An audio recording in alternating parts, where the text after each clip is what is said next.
You're now entering the digital domain. CNET Central. Information and innovation shaping the digital age. New Edge. Exploring technology's new frontiers. Oh, wow! The web. Bringing the World Wide Web to your world. Get your night running. Cool Tech. Cool Tech. Tracking the latest gear, gadgets, and gizmos. Welcome to the digital domain. Now on CNET Central. The countdown is on, but not everyone is celebrating.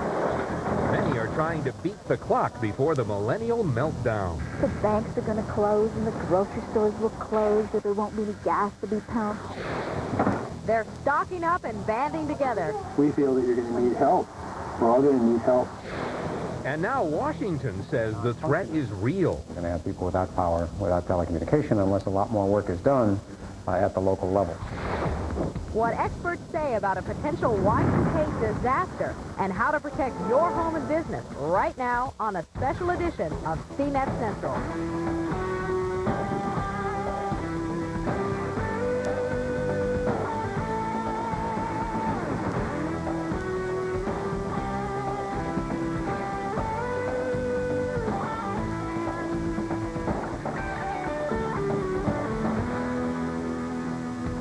Now, from the #1 on-air and online information source for the digital age, this is CNET Central. Hi, I'm Daphne Brogdon. And I'm Richard Hart. Welcome to this special edition of CNET Central. Well, we've been visiting communities around the nation to see how different people are dealing with the year 2000 problem. Also known as Y2K or the Millennium Bug, which could reportedly affect nearly every aspect of our lives, from power to transportation to banking. With 1999 well underway, we found some people are taking matters into their own hands. They're stocking up and hunkering down for computer-induced chaos. But the comet we discovered is the size of New York City. If it can't be stopped, all life on Earth will perish. Never mind gigantic meteors crashing to Earth. The apocalyptic threat for many in 1999 is one where two simple digits overwhelm and then topple the nation's infrastructure. The banks are going to close and the grocery stores will close and there won't be any gas to be pumped. You need to be reminded every day because you need to be doing something every day physically to get ready. Chicky, chicky, chicky. From her farmhouse in rural Missouri, Candace Turner is trying to get the word out that indeed the sky could be falling. Hi, truckers. This is the Internet Mom. Using her CB radio Let's talk about year 2K. Let's talk about the days when there won't be any gasoline. and the internet, Turner is trying to convince anyone who will listen that they need to start preparing for life without food, water, and power. What you going to do then, truckers? You know, Richard, a lot of people can't even understand what no electricity means. They don't understand that they won't be able to pump gas at the service station, that the elevator won't go up, that there won't be services at the hospital because their gasoline-powered generators, they won't have enough supply of gasoline. Fueling speculation about gas and power shortages is a much-anticipated computer glitch called the year 2000 bug. Many old computer systems and billions of embedded chips have for decades recorded the year using only the last two digits, like 99 for 1999. The fear is that when the year 2000 rolls around, many computers will see 00 and think it's 1900.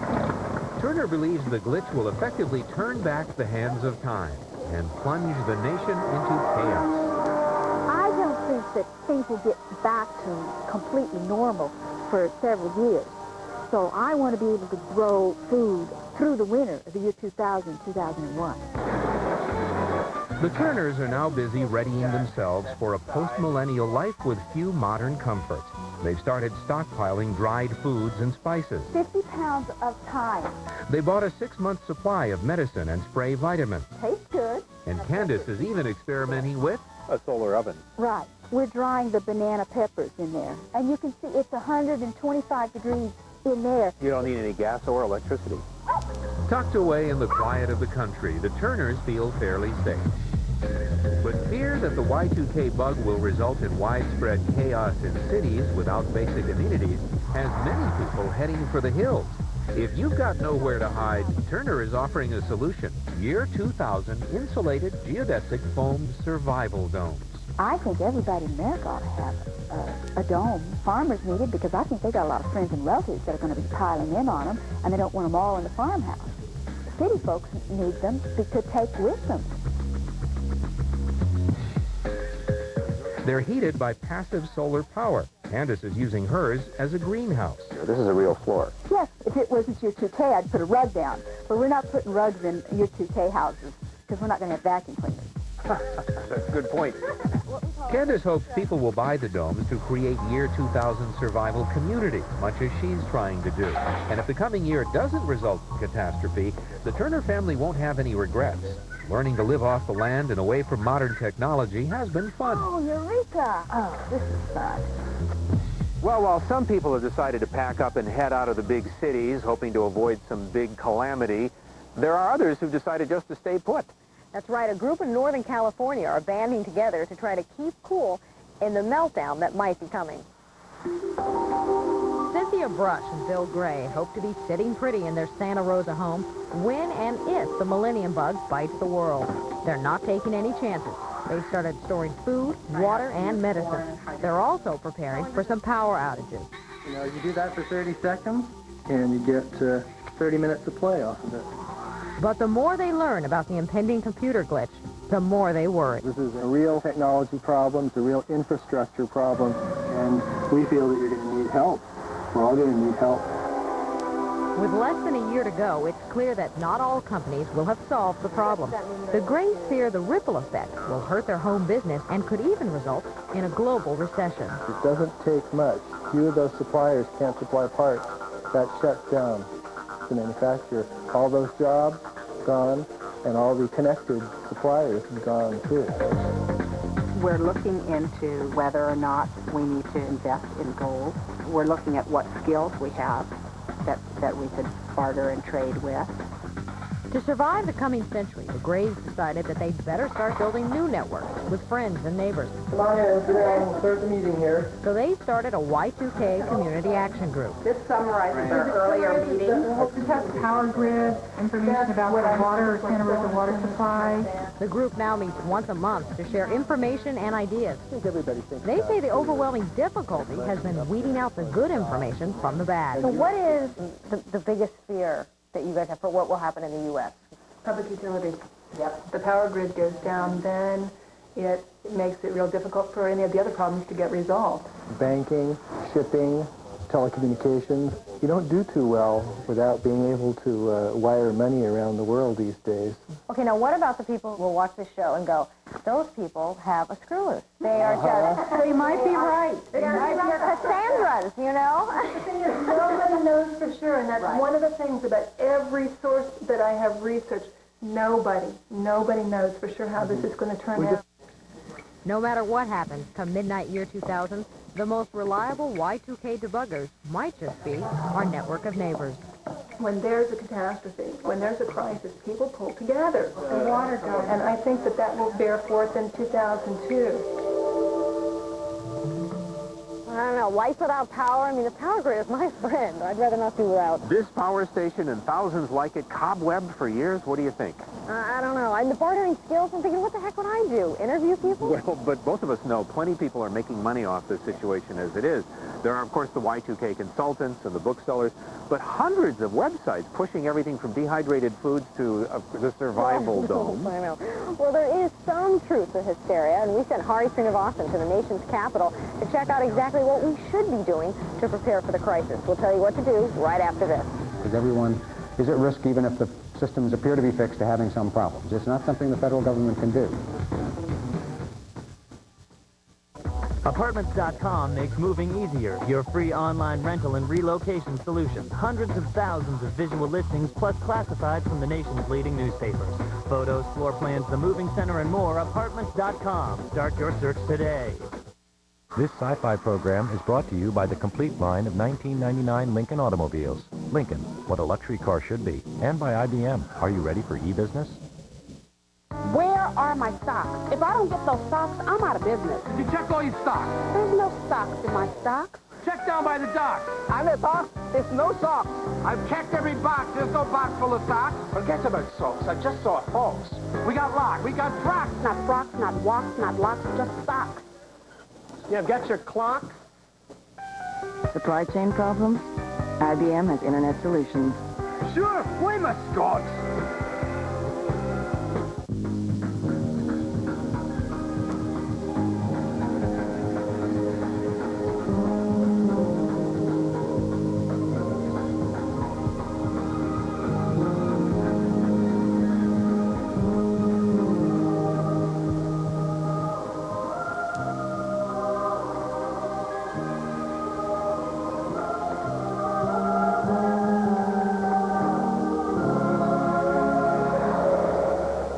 Starting a small business takes a burning entrepreneurial spirit, a singular, bold vision, the courage to fight an endless uphill battle.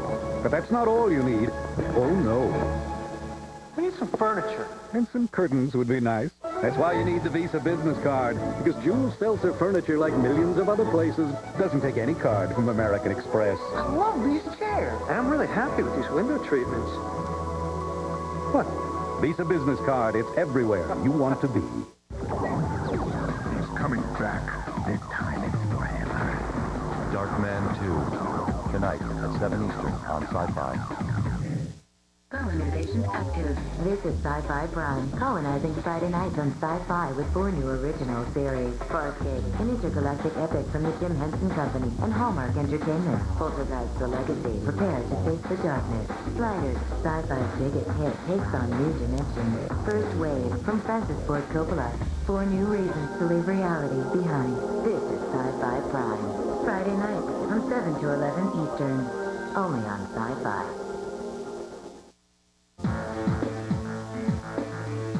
Welcome back to the special edition of CNET Central. The year 2000 is fast approaching, and doomsayers are predicting everything from chaos in the city to global recession. Now, while no industry is making flat-out promises, certainly not the power industry, our correspondent Hari Srinivasan did manage to root out some assurances. Thanks, Richard. With less than a year to go, you can almost hear the Millennium Clock ticking here in the streets of Washington, D.C. Now, those in charge of fixing the year 2000 problem assure us that the sky is not falling. But they do tell us that we should prepare for some stormy times to come.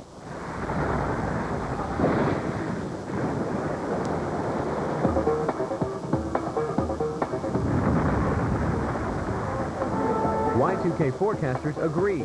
The year 2000 could strike a number of services, but the end result will be far from Armageddon. Our intention is to make the year 2000 date change more like a comet passing the Earth than an asteroid hitting the Earth. John Arnold represents a trade association that accounts for 75% of the nation's electricity.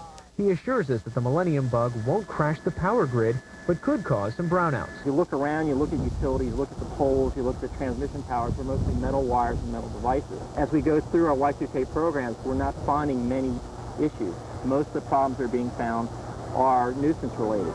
Electric utilities, like many industries, are faced with the tedious task of locating billions of embedded systems or chips.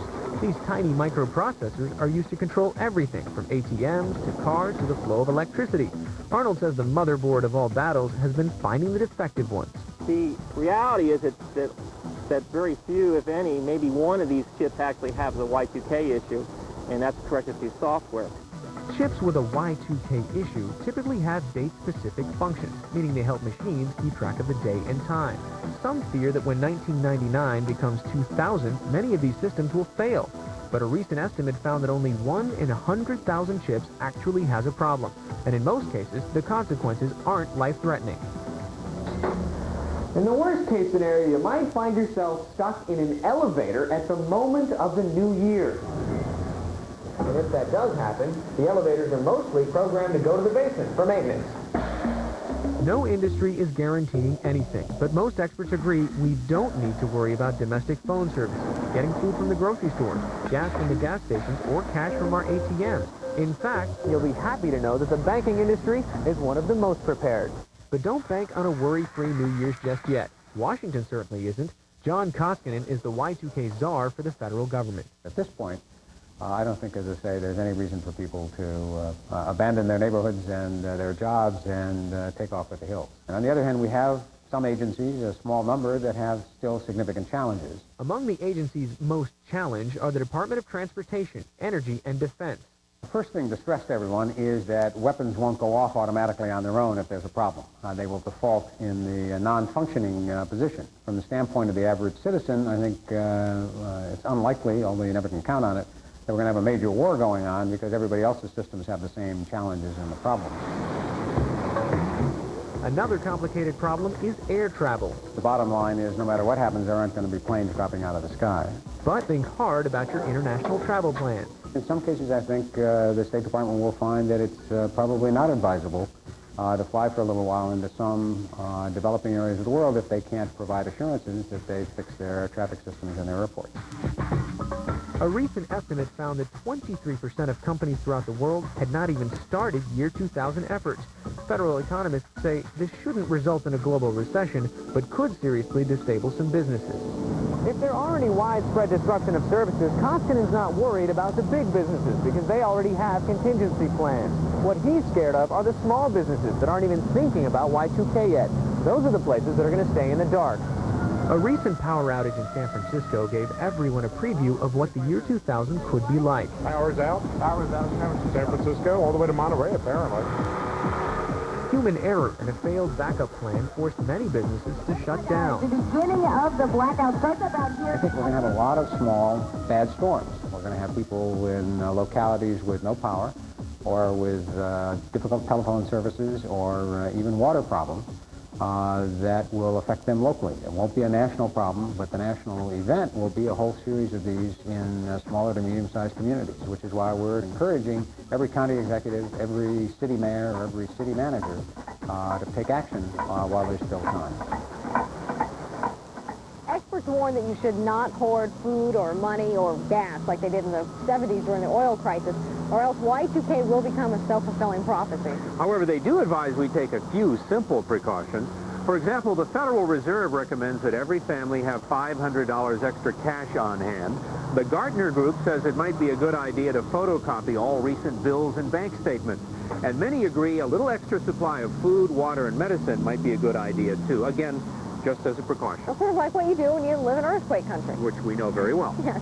If you want to look at these Y2K tips, head on over to tv.cnet.com. All right, still to come, how Y2K could affect your VCR and PC, and how Bugbusters, young and old, are moving to eradicate the problem. You're all set for the new millennium. Making a new computer purchase anytime soon? Try Computers.com, a new service from CNET, the computer network. It's the simplest, most convenient way to figure out what to buy and find out where to get the best deal for whatever you're looking for. PCs, modems, handhelds, and more. Now, there's Computers.com.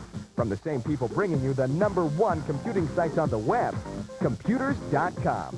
The best way to make a purchase decision.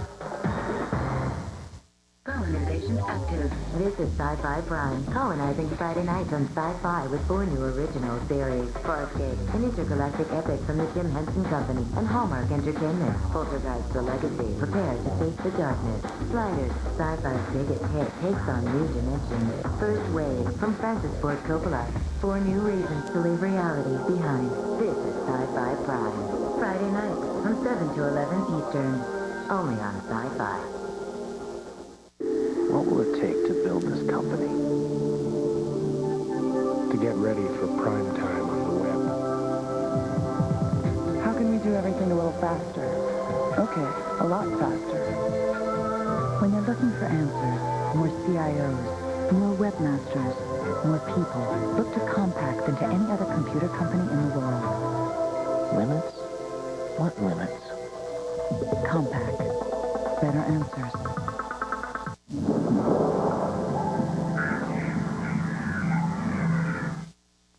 I'm a student, and I do a lot of research on the web. So what I wanted, what I really had to have, was a powerful desktop computer. Then someone told me about Dell. I got on the internet. Dell built a desktop just for me. This DirectWay actually costs less. Okay, so I don't always use it for research. Cool. Discover the Dell Dimension XPS with the next generation Intel Pentium 3 processor at 500 megahertz for only $19.99. With applications optimized for the Pentium 3 processor, you get smoother, cooler, more realistic 3D graphics. Add in great audio, video, and a big monitor, and you can get more lifelike games and a rich internet experience. The system also includes 2 new games, fast, easy internet setup with Connect Direct, and 24-hour-a-day phone text support. Dimension, with Intel Pentium 3 processor at 500 megahertz, just $19.99. I'd be lost without it. No doubt. Be direct, Dell. Hi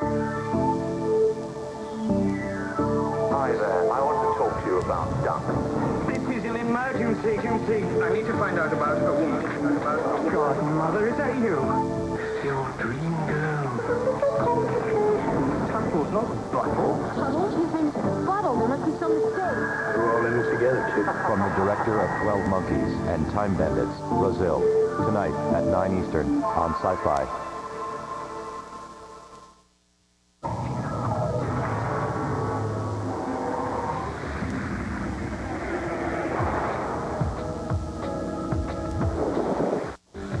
News is sponsored by IBM, Solutions for a Small Planet.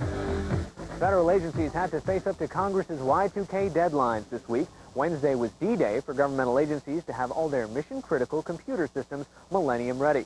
Only about 3/4 of all those systems reported in fully Y2K compliant. Among those agencies that made the mark are the Nuclear Regulatory Commission, the Social Security Administration, and the Environmental Protection Agency. That's our news for this week. Now, how can you tell if a Y2K bug will creep into your home? Here to answer that question, we take a trip to our own Y2K bug exterminator's house with Desmond Crisis.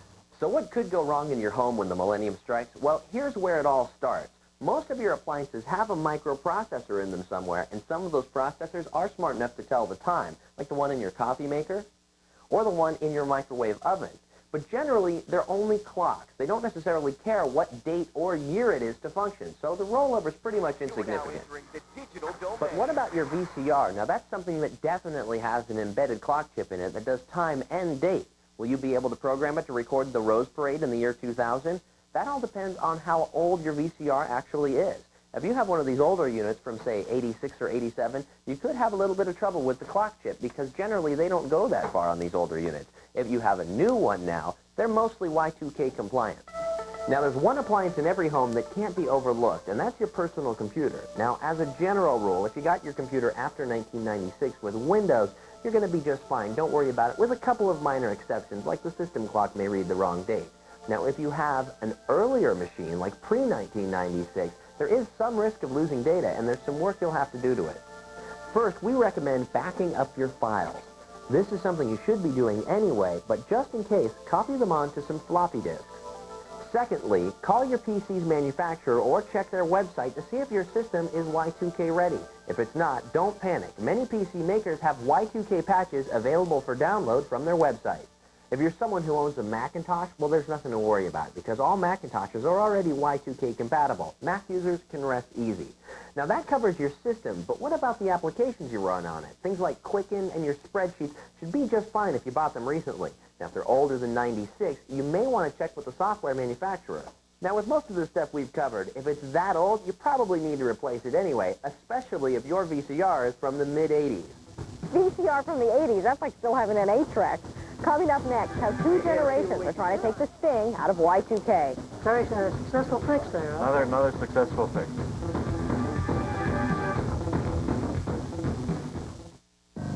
CNET, the computer network. From the latest technology news to the hottest games and coolest downloads. CNET helps you find and buy what you need. Head to CNET.com, the center of the digital universe.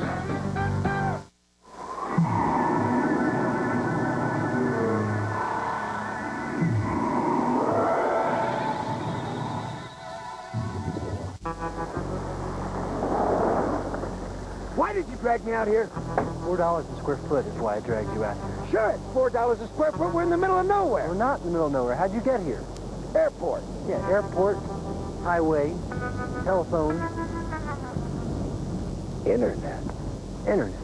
Genius.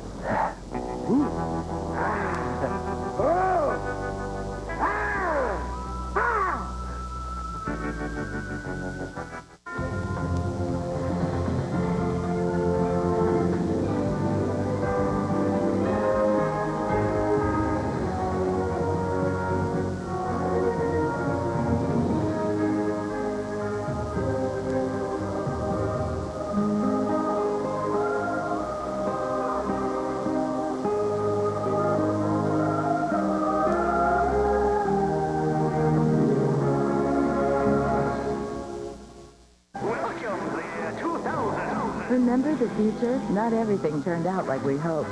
But even though robots aren't doing our laundry, we have made a few advancements.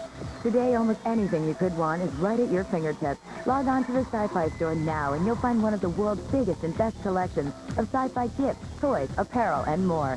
Simply select your items, and they'll be delivered right to your door within days. What could be easier? The Sci-Fi Channel store. A little taste of tomorrow today.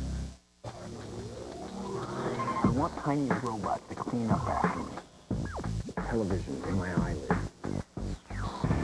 Sing with Michael Jackson. To replace my identity. To slow down time. Music. Playing jazz. Sci-fi music.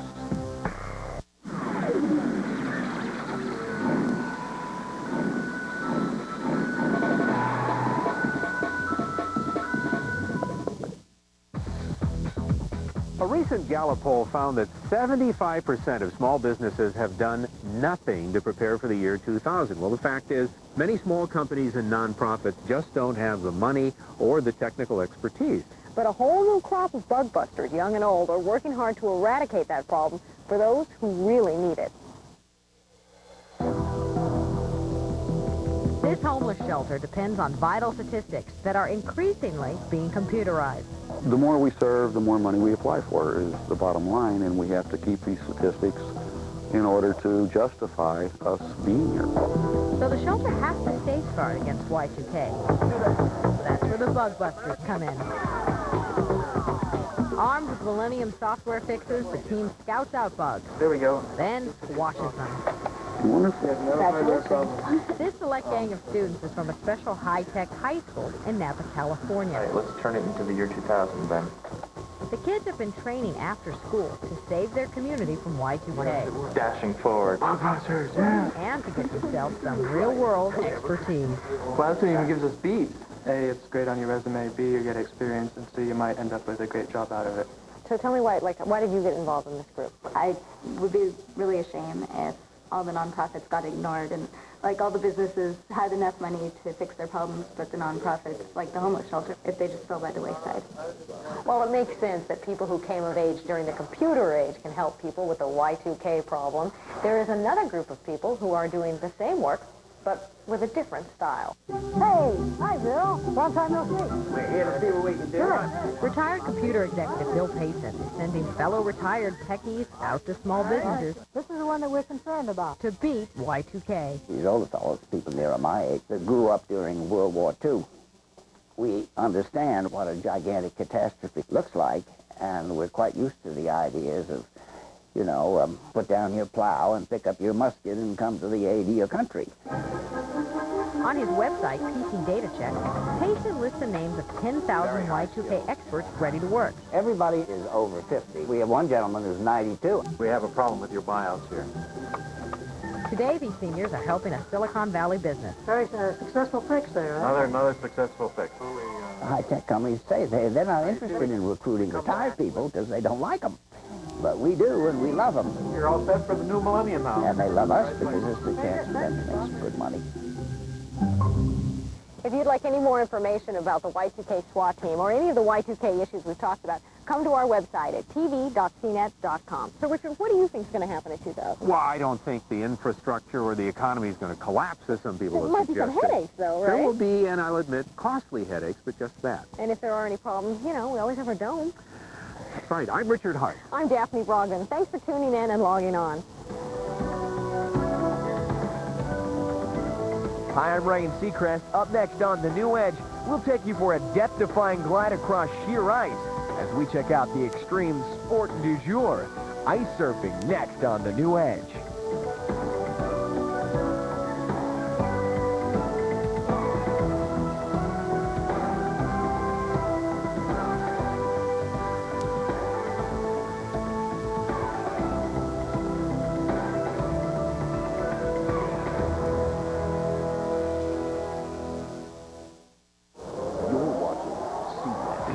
Source in the digital age.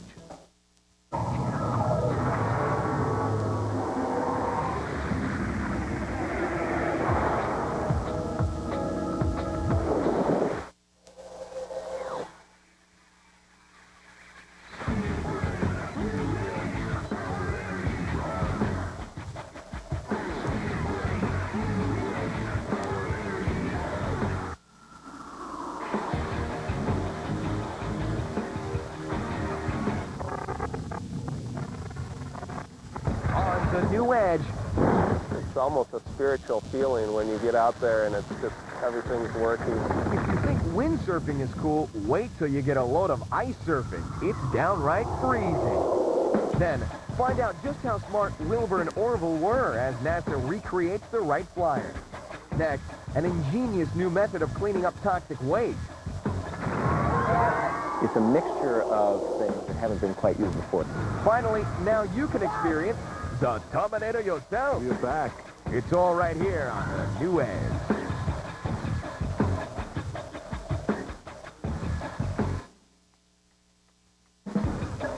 Hello, everybody, and welcome to the New Edge. I'm Ryan Seacrest. We're going to kick off the show with some really cool action. I mean, very cool. Now, you've probably seen people windsurfing. It's very popular all over the world. But what you might not have seen yet are the hardy individuals who pursue a slight variation of the sport in the frozen north. Watch. If your favorite lake is looking like this, but you'd rather be doing this, the solution could be this.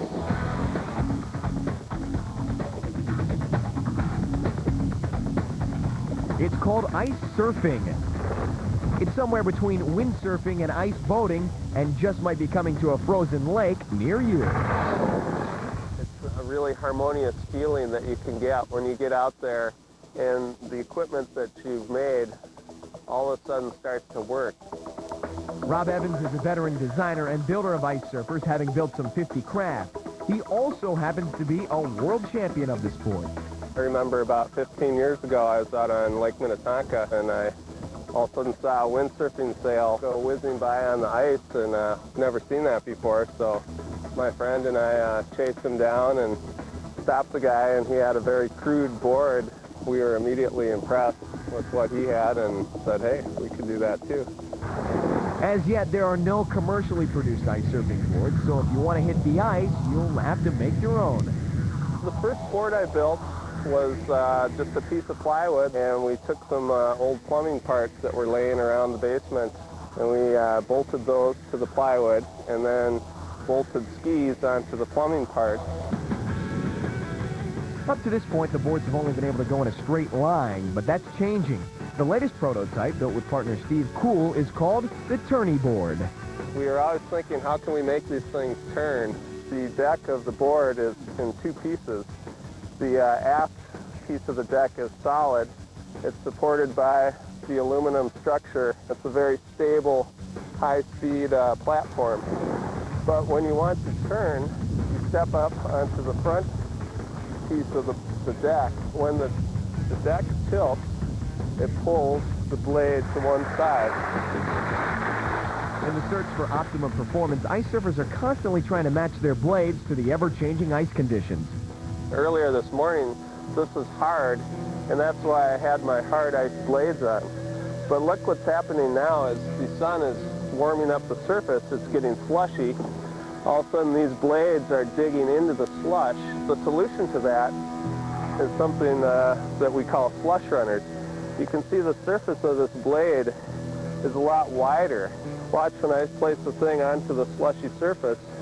It doesn't dig as much. It rides more on top of the slush. But what if the lake is covered in a foot of snow? The fun's over, right? Nope, it's just time to get out the Crud Buster. This board is smaller than the tourney board, and it has skis on the bottom. So now all of a sudden you have a ski to run on for your surface. The thing about these is they also have blades in the back. This board we can sail virtually all winter long, even when there's a lot of snow on the ice. Rob put his designs and sailing skills to the test at the World Championship Regatta in Ontario, Canada. They come together from all over the world, and people have their unique different ideas of how to make the boards better and how to make them go fast. Out of a field of 40 competitors, Rob glided to first place on the tourney board.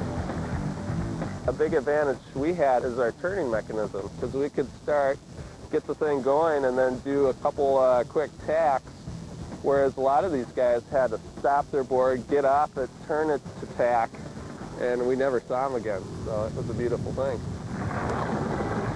When Rob's not out there showing the world who's the champion, you'll find him on Lake Minnetonka, Montana, testing his latest designs and taking it all in. It's almost a spiritual feeling when you get out there and it's just everything's working. You've got perfect control. You're going faster than you ever have, and it's one of the greatest feelings I've ever had. Rob Evans is planning to market his own version of an ice surfing rig. If you'd like to find out more, you can check it out on the web at tv.cnet.com. Next up on The New Edge, revisiting the craft that ushered in the age of flight and steam cleaning the Earth for a safer environment. These stories and more are right here on The New Edge.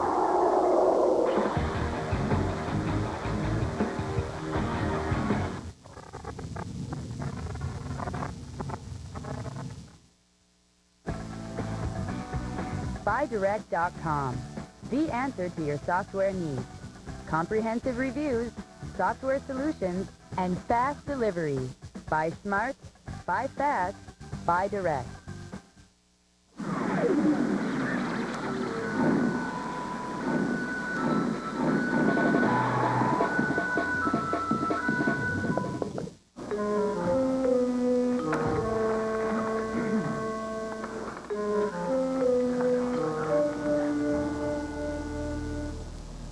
Who called this meeting?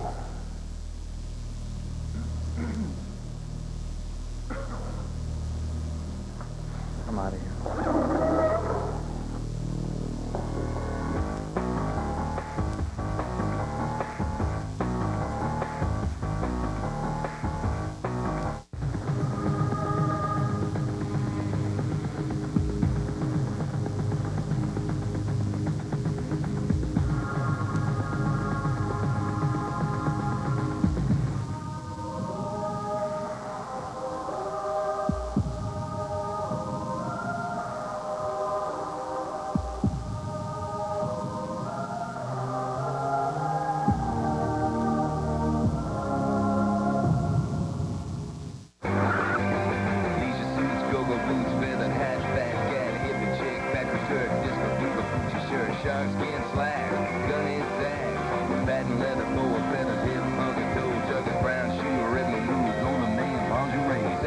At the Attic Vintage Clothing Store in Las Vegas, the only thing that's out of style is using American Express. So bring your Visa card. Visa, it's everywhere you want to be.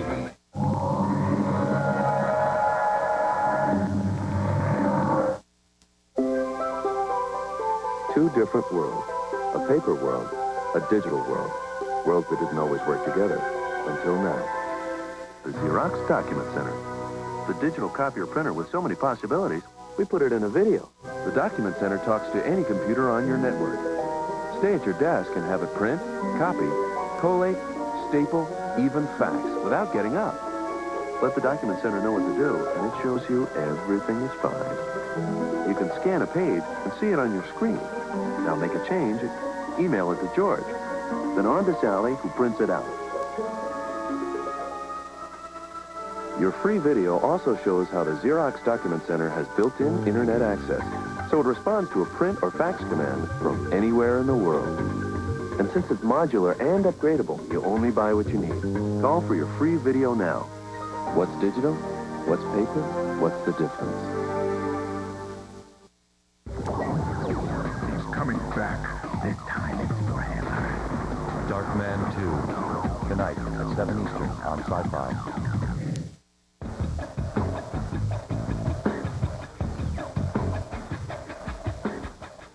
96 years ago, the Wright brothers lifted off at Kitty Hawk and made history.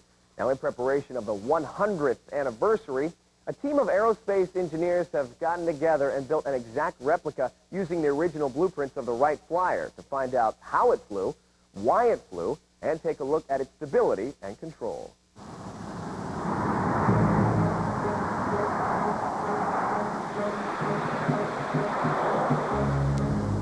Sometimes moving into the future means taking a step back. Where we've been can be the best way to figure out where we are going. Almost 100 years ago, two brothers stood on a sandy bluff in North Carolina. Their invention was untested. The propellers were cranked, and the brothers started down a path that would change the world forever. They were geniuses. There are many facets of this airplane that they conceived of that nobody else thought of. Very much pioneers of the way we do things today. People should just simply understand what is required to accomplish something which is that important. And this, after all, has changed our lives. It eventually led to travel in space. To mark the 100th anniversary of the Wright brothers' first flight, scientists at NASA and the AIAA are planning to build and fly an exact replica of the Wright Flyer. The problem is, the plane is almost impossible to fly. This airplane we know is dynamically unstable, and we want to get more information on that characteristic. We want to find out exactly what they knew that permitted them to fly. Why, in particular, it was difficult to fly. What was wrong with it, in a sense, in the way that we understand things now. The AIAA, in partnership with NASA, is using wind tunnel tests to gather precise data about how to make the Wright Flyer perform better. These are the same tests used on most modern or experimental aircraft. When you conduct the test, you install the model and run through your run matrix. And then you take the data away and you analyze it. That's generic. I mean, we do that whether we're testing a Wright Flyer or the space shuttle or a next-generation fighter aircraft or a helicopter. By using these same wind tunnel tests, scientists are hoping to discover the mysteries of the Wright Flyer. With the test replica, they're hoping to better understand the faults of the original plane so they can build a safer one for flight in 2003. The idea is that the plane for 2003 should look like the Wright Flyer, but be more stable in the pitch motion. So hopefully for the casual observer, it would look like the same airplane, but it would have really different characteristics in the aerodynamics. These tests will also give scientists a rare opportunity to compare the Wright brothers' actions with those that might be taken using modern aerodynamic knowledge and research technology. We're doing a historic test here to see if that next step would be the same using modern techniques. The Wright brothers' success involved more than just their first flight. Their legacy included the methods they used to work through complicated problems with surprising success. Their research and development program is very similar to what people do now. They just intuitively, with common sense, went through a program which led to success. In order to gain more control over the aircraft, the Wright brothers came up with the idea of the canard. The canard is a pitch-controlling device that juts out in front of the plane. And it's very important because the airplane is very unstable in pitch. And they've designed that canard in a very clever fashion with this very complicated array of struts, which are actually hinged, so that when they rotate the canard up, it also changes the camber and thereby gives them more lift. Basically, it's just a very, very clever idea. As clever as these inventions were, they didn't necessarily solve the problems of overall flight. It is with the goal of controlled flight that the wind tunnel is being used. They want the replica that flies to look very similar to the actual one that flew in 1903, but they have to make the slight adjustments necessary to make it safe. In the years following the Wright brothers' historic first flight, no one has been able to fly an exact replica of their plane. Knowing just how unstable the aircraft was and the faults it had makes it even more unbelievable that the Wrights in their plane were able to start our journey to the stars.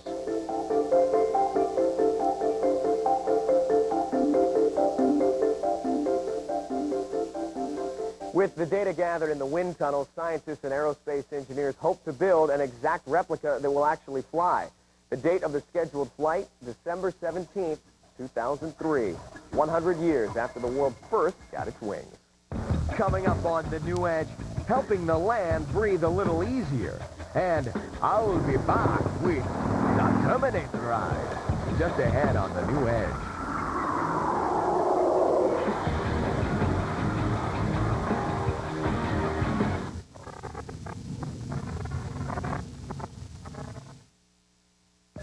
Making a new computer purchase anytime soon?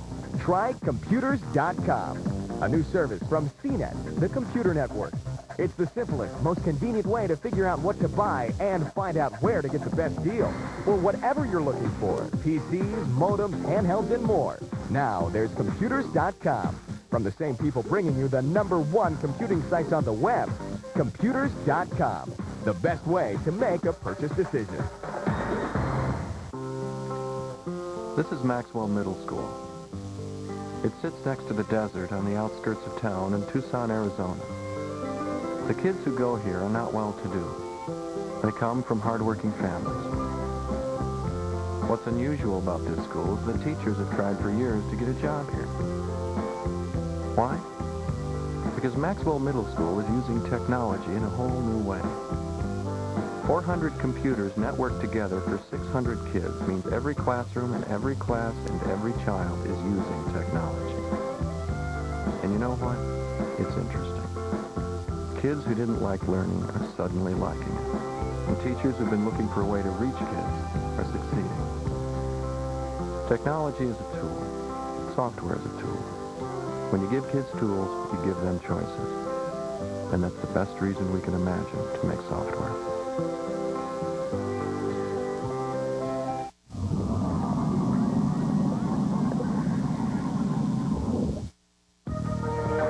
Whenever you call, wherever you call, wherever you're calling from, when you switch to Sprint Sense Anytime, every long-distance call on Sprint is just a dime a minute. And now, you get up to 100 minutes of free calling on our dime. Call 1-800-PIN-DROP now, and every minute of every day can be a dime well spent.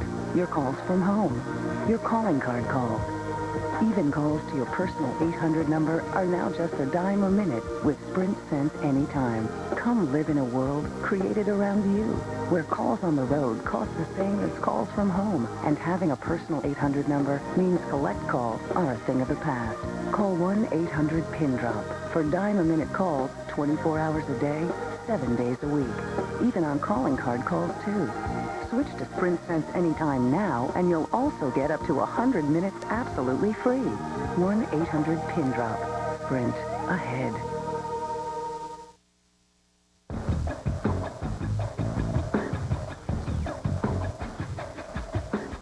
It's something that most people would just as soon not think about, and you usually don't hear much about it until it reaches a critical point. But industrial contamination of the land is an unfortunate byproduct of our civilization. Fortunately, work done at government labs like Lawrence Livermore in California is leading to new ways to clean up the mess.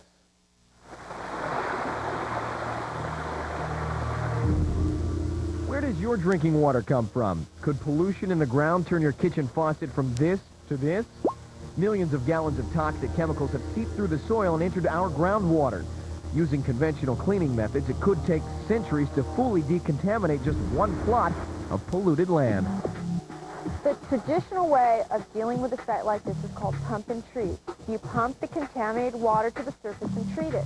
You can think about it as trying to clean a soapy sponge. It takes a lot of water running through that sponge to get the last bit of soap out. The old method of pump and treat is slow and costly.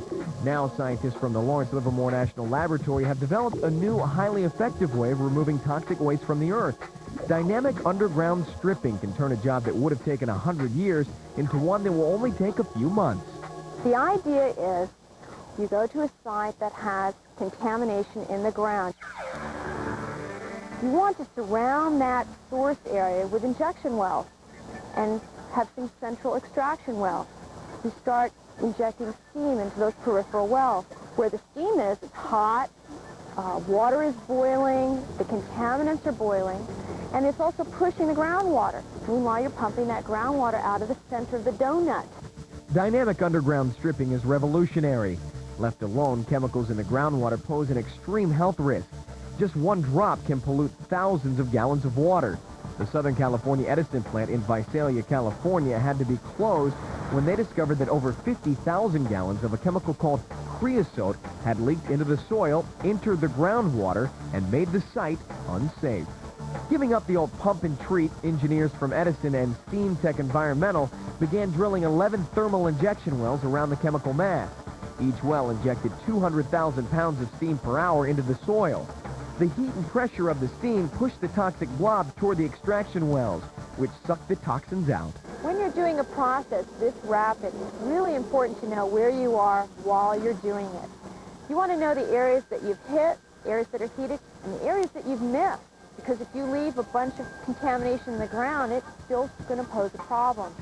So we used techniques that were developed here to image the subsurface. That's called electrical resistance tomography. It's just like taking a CAT scan of the ground. The ERT sends an electrical signal through the earth. Readings of soil resistance and temperature are then sent to a computer that displays real-time 3D images of the contaminated area. This lets engineers know exactly where additional control is needed to corral the chemical mass. Once most of the chemicals have been removed, oxygen is injected into the heated soil. This creates a chemical reaction called hydrous pyrolysis oxidation, or HPO, which breaks down the remaining toxic material. Let's say you do a really rapid removal, but you leave a little tiny bleb of contaminant in the soil.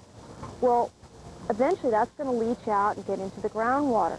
With hydrous pyrolysis, once the soil is heated, of course it stays heated a long time, as long as that contaminant runs into any oxygen in the groundwater, at those elevated temperatures, it's going to just break down. Scientists were surprised to discover that nature was also giving them a hand. Through a process called bioremediation, bacteria in the cooling ground consume the last remaining traces of chemical compounds and left the site squeaky clean. At Visalia, they were pumping and treating for 20 years, getting about 10 pounds of product out a week. In the first 6 weeks of thermal cleanup, they had removed 300,000 pounds. So we're talking about thousands of times the removal rate. With the success of the Edison plant, scientists and engineers are now using dynamic underground stripping to clean contaminated sites all over the world. They want to turn land that once was a toxic liability back into a usable resource. Lawrence Livermore National Laboratory is managed by the University of California for the U.S. Department of Energy. Current research includes national defense, energy, biomedicine, and the environment. The lab has a long-standing commitment to enhance the nation's competitiveness and support education. Coming up on The New Edge, get ready for the Terminator, baby!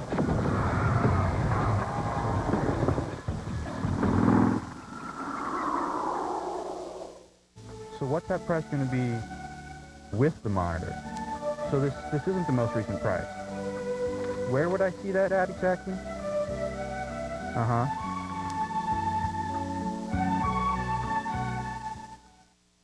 This Sci-Fi program is brought to you by Compaq, providing more answers to more people than any other computer company in the world. Compaq, better answers. What will it take to build this company? To get ready for prime time on the web. How can we do everything a little faster? Okay, a lot faster. When they're looking for answers, more CIOs, more webmasters, more people, look to Compaq than to any other computer company in the world. Limits? What limits? Compaq. Better answers. Where are my socks? If I don't get those socks, I'm out of business. Did you check all your stocks? There's no socks in my stocks. Check down by the dock. And the box, there's no socks. I've checked every box. There's no box full of socks. Forget about socks. I just saw hawks. We got lock. We got frocks. Not frocks, not walks, not locks, just socks. You got your clock? Supply chain problems? IBM has internet solutions. Sure, we must start.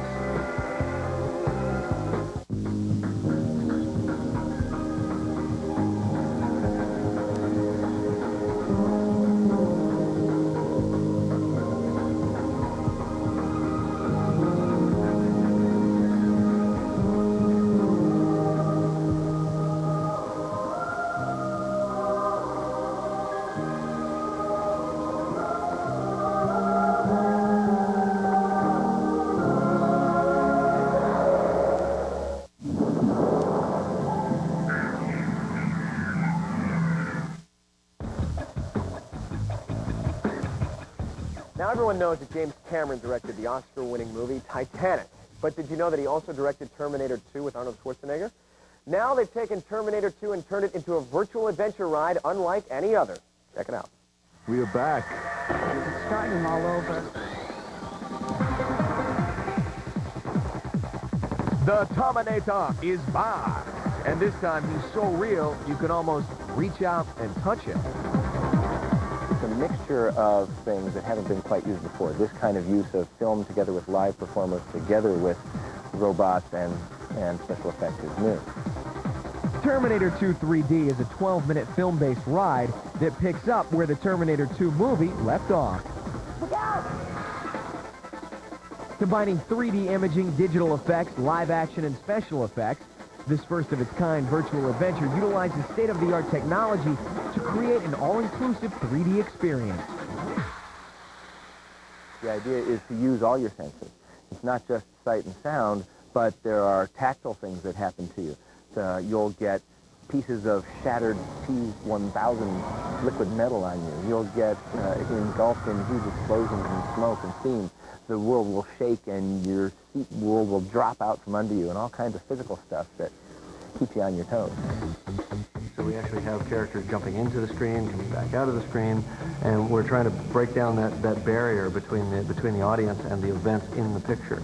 Taking 3D filmmaking to new heights, the director needed the feel of a fluid camera movement to keep up with the fast-paced action, something that had never been achieved before with a 3D 70mm camera. You're trying to, in this particular project, move that massive camera in the same way that we moved very light production cameras on the Terminator to create that sense of speed and exhilaration and dynamic movement. We had to figure out how to move these monster cameras the same way and keep the same visual language that people expected of a Terminator film. What they came up with is a complex pulley system that moves the 450-pound 3D camera at speeds up to 50 miles per hour, literally sending it right into the middle of the action.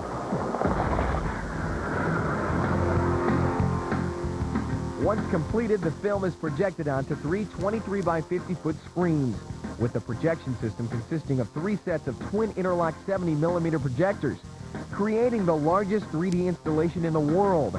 Then the live action and special effects are added. Here comes Terminator leaping off the screen into the theater, and these are kind of sleight of hand magic type illusions, coupled with film, with frame accurate timing. It's all automated, so you'll actually think you saw a motorcycle leap out of the future into the theater. So it's this seamless world. If we do it right, we're kind of blurring the lines between film and reality. A fully automated sound environment and lighting system are used to complete the illusion. A matrix computer controls the more than 120,000 watts, pumping through 159 speakers placed throughout the auditorium. The sound imaging is staggering. It's all around you. Arnold knocks something, a piece of metal flies off the screen, and it lands behind you. So the sound is as 3D as the movie is.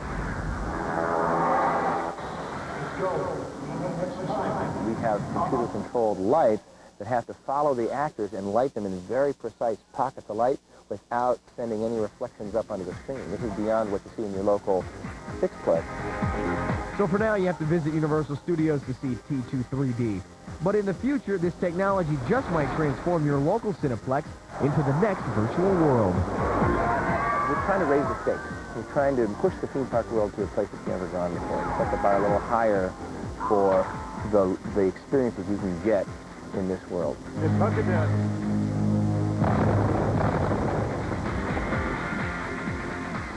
You gotta love the Terminator. Now, getting the original actors together was the first time that a film's original cast and creative team have united for a movie-based attraction. That's all the time we have for this week. I'll be back next time right here on The New Edge. Thanks for watching.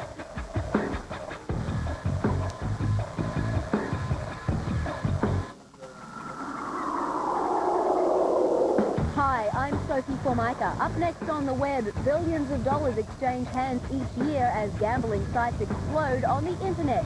We'll take a look at this underground culture and find out who's trying to shut it down. Next, on the web.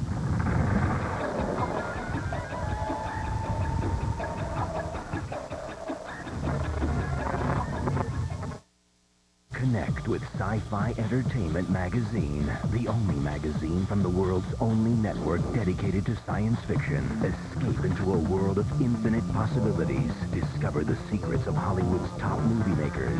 Meet the creators who turn fantasy into reality. Call 1-800-77-SCI-FI now. 1 year, 9 incredible issues at one low price. Call now, 1-800-77-SCI-FI. Sci-Fi Entertainment Magazine, the authority.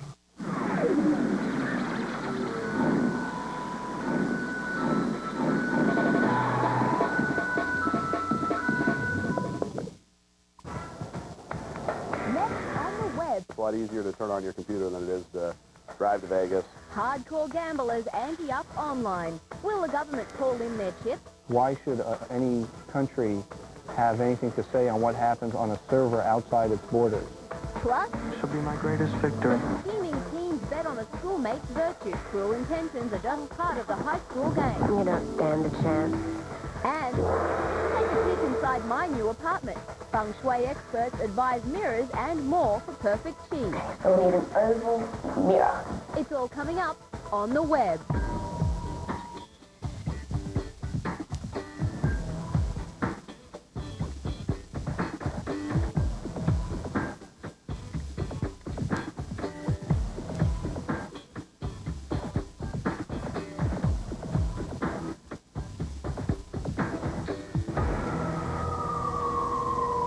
Welcome to the web from the CNET studios in San Francisco. I'm Sophie Formica. Well, my home country of Australia is known as a sporting nation, and the Aussies like to place a bet. It seems things aren't too different here in the US. The FBI estimates that illegal sports wagering alone took in $85 billion last year, and those numbers are expected to triple as gamblers continue to stake their claim in cyberspace. But there might be trouble in paradise as the feds crack down on online bookies operating these unregulated sites. Forget the crowds, bad food, and weak drinks. The net offers everything from cards to slots to horses. And this virtual Vegas is growing almost as fast as the real one. In fact, there are over 300 gambling-related sites, and more than half take bets. It's a lot easier to turn on your computer than it is to drive to Vegas. Steve, who asked to remain anonymous to avoid implicating himself, started betting on sports teams in college. About 2 years ago, he crossed over to the internet. I'm a big sports fan, you know, grow up watching sports, playing sports with everybody. You know, it's a whole lot more exciting watching games when you have a small financial interest in doing it. Steve loves gambling, but doesn't consider himself to be a compulsive gambler. He's been known to gamble online between 8 and 12 hours a day during the college football season. The net has become Steve's method of choice, partially because of the ease, but mostly because it bypasses the bookies. It's just easier to, you know, hop on a computer and do it. When you do it through bookies, you're never really sure whether or not you're going to get paid. All my online gambling experiences have been good in the sense that whenever I've won money, I've gotten paid in return. With the bookie issue, you know, you hear all the stories about if you don't pay up to a bookie, they're going to come break your legs. And, you know, if you get in trouble with the bookie, you know, they're going to come after you and physically harm you or physically threaten you. Well, there's no possibility of that when you gamble online.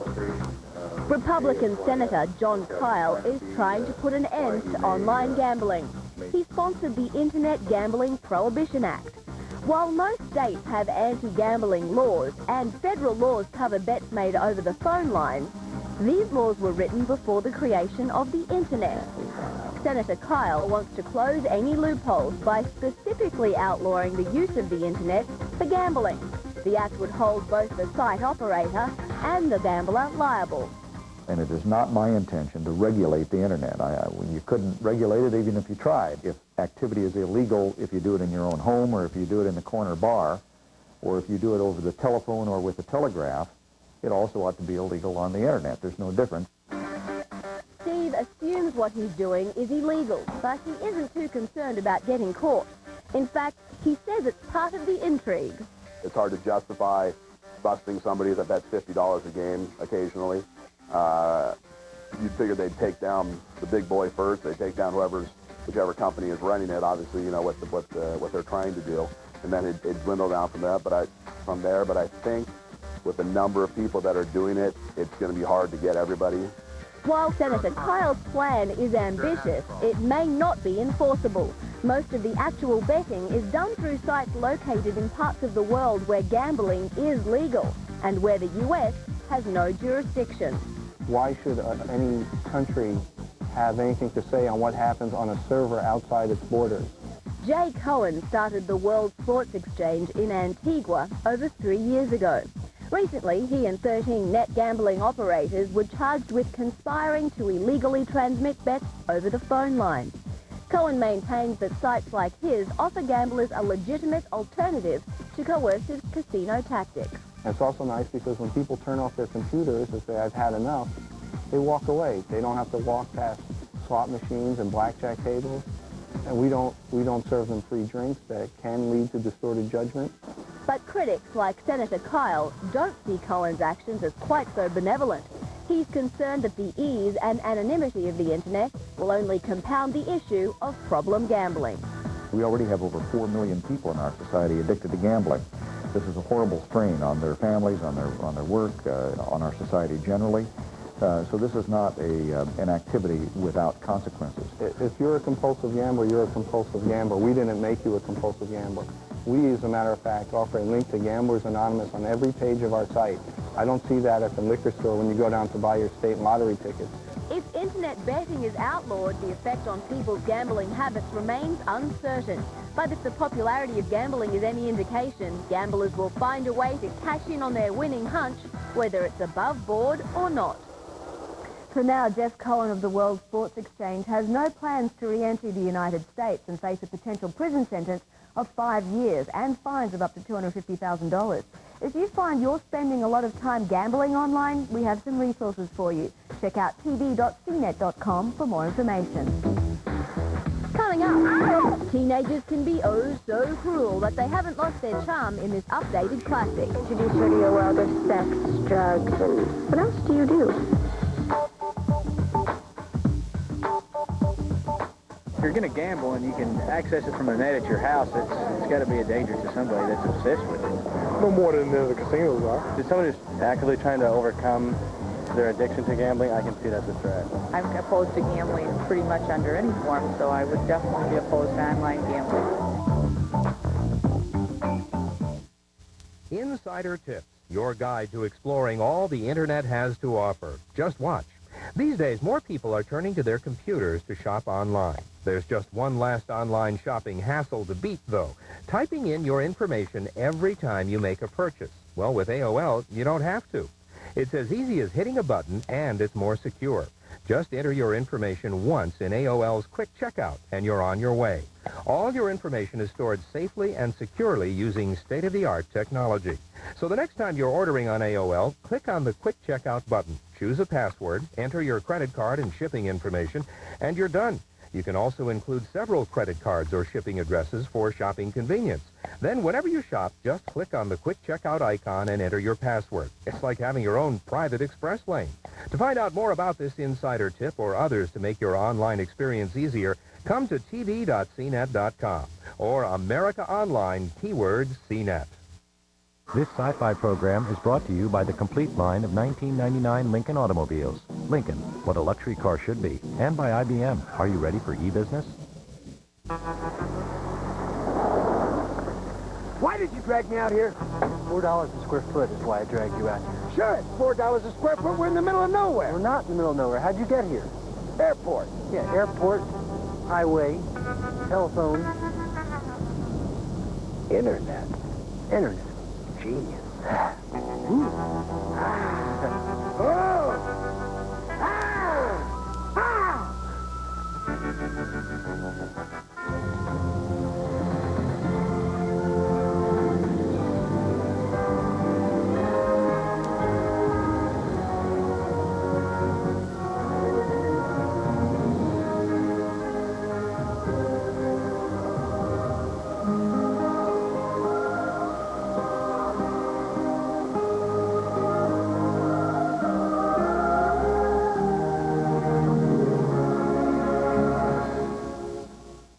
I love lobster. Boiled lobster, broiled lobster, jumbo lobster, baked stuffed lobster, steamed lobster, lobster Newburgh, lobster tail, There he goes again. lobster roll, sauteed lobster. Did I mention lobster stew?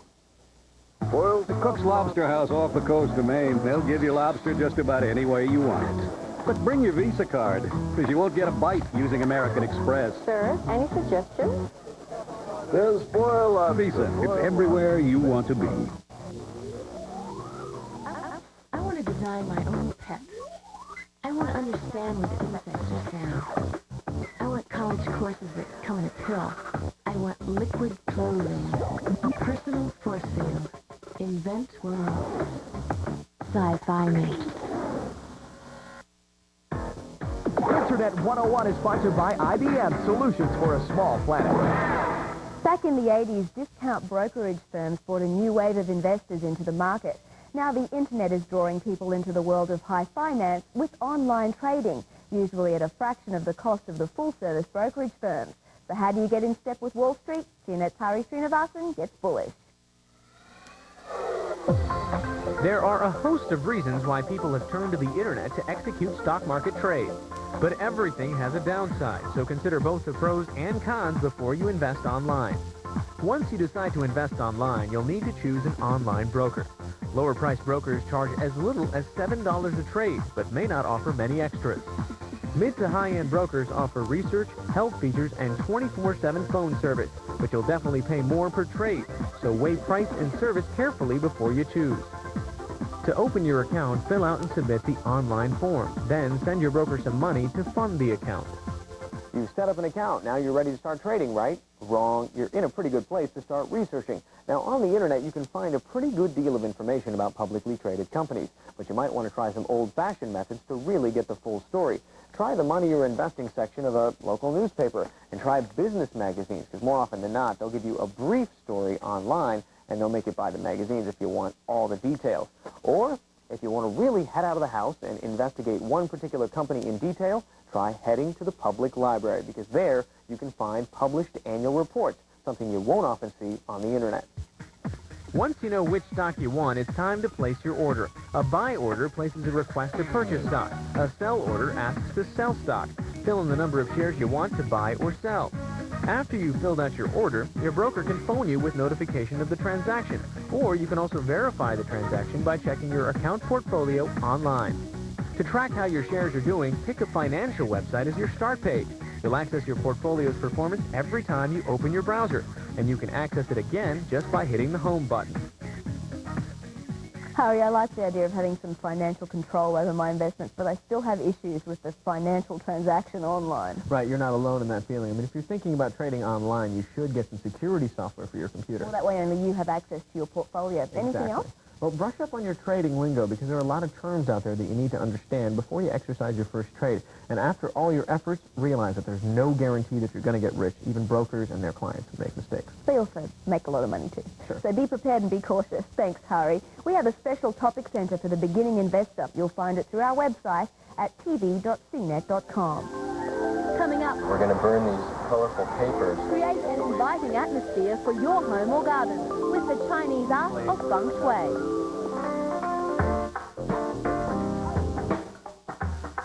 I think they definitely should be enforced. If there are laws against gambling online, they should be enforced. There's no point in having a law if you're not going to enforce it.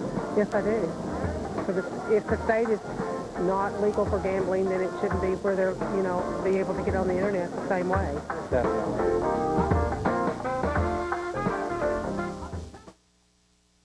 Apartments.com makes moving easier. Your free online rental and relocation solution. Hundreds of thousands of visual listings plus classifieds from the nation's leading newspapers. Photos, floor plans, the moving center, and more. Apartments.com. Start your search today. Why is our company tagline a question? I actually just started on Monday, so I really don't know. Well, you can't make software better until you know what people want to do with it. What do you want to do? What do you want to do? What are kids really doing with technology, and why is it helping them learn? And we've noticed you tend to do some pretty amazing things. How can I make a computer easier for you to use? Email's going to be like the telephone. You pick it up, you call somebody, you don't think twice. Things we never would have imagined. What if your computer could recognize your face? In fact, we do our best work trying to keep up with your imagination. I design software for people like my dad, my mother, my neighbors. What gets you up in the morning? What are you passionate about? It has to be for kids, for all different types of people to use it. What if a computer could talk to you? What if your computer turned on like a lamp? So our tagline? In part, it's an invitation to you. In part, it's a question, because we really need to know the answer. So we'll ask it again. Where do you want to go today?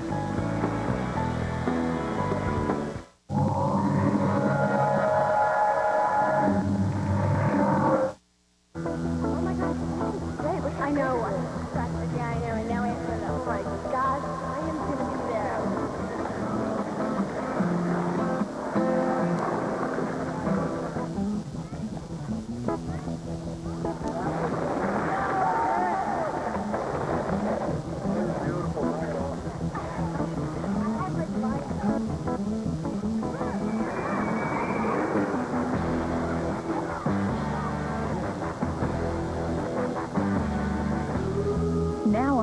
90% of the people can get on the internet, because when you buy a Gateway Essential PC with an Intel Celeron processor as low as $37 a month, you'll get the internet included. Call 1-800-GATEWAY, click or come in. We talk to 50,000 people a day. We know the internet is calling you. Get a Gateway Essential PC with a 400 megahertz Intel Celeron processor, and we'll give you a year on the internet.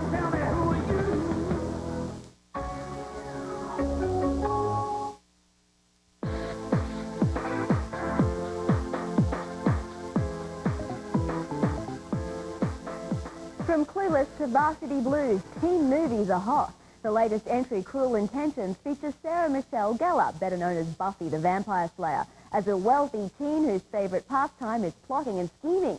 Let's just say it goes well beyond the typical teen prank. I have a mission for you. What I Plan to Wait by Annette Hargrove. Paradigm of chastity and virtue. Introduce her to your world of sex, drugs, and what else do you do? She's young, supple. She'll be my greatest victory. You don't stand a chance. Care to make a wager on that? If I win, then that hot little car of yours is mine. And if I win? I'll give you something you've been obsessing about ever since our parents got married. Happy hunting, Sebastian. A wager is made. The bet? Whether young Sebastian can defrock the innocent Annette. The stakes are very high. If the story sounds familiar, it is. This is the fourth screen adaptation of the 18th century classic novel, Dangerous Liaisons. But this time around, it has a decidedly teenage spin. The teenage years can be cruel. On the website, you'll find exclusive interviews with the stars who readily admit to being victims of someone else's cruel intentions. At the time, I was on scholarship at the school I was at, and it made me different. And as we all know, in junior high school, being different is not what it's about. It's about being like everybody else. If you think you're too cool to be cruel, you'll know for sure when you play the What's Your Intention game. Answer a series of questions to find out where you rate in the world of morality. If you already have a love interest, show your true intentions with a calling card. Pick from the good, cruel, or wild card category. You can even write your own message. All right, show me sexy. To complement the fresh new stars on screen, the soundtrack features the latest recording artists, as well as some established acts. Take a listen before you decide to buy. This new adaptation is miles away from the Oscar-winning Dangerous Liaisons, but it has its own charm. And if you like the new wave of teen movies, you might want to try and catch this one. Quite the predicament you're in. People can be so mean. Cruel Intentions is another teen movie making a major play for the teenage movie-going market. But the website should appeal to anyone who's ever been through high school.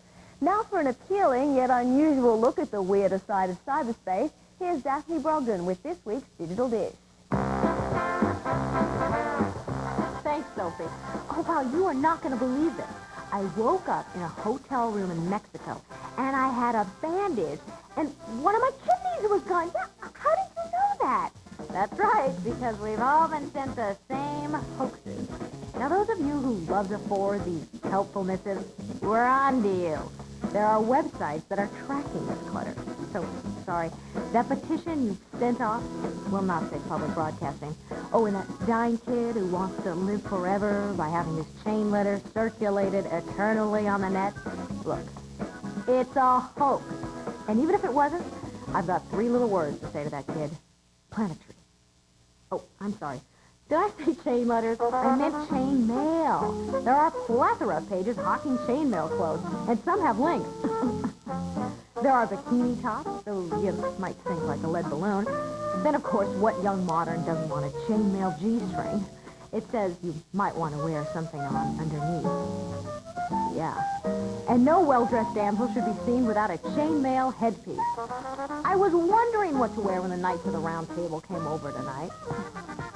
The scent of a man. The sex smell is the most important attraction, which is why the cologne guy is there to help men smell the best they can. Dating misfires no more with Mr. Cologne.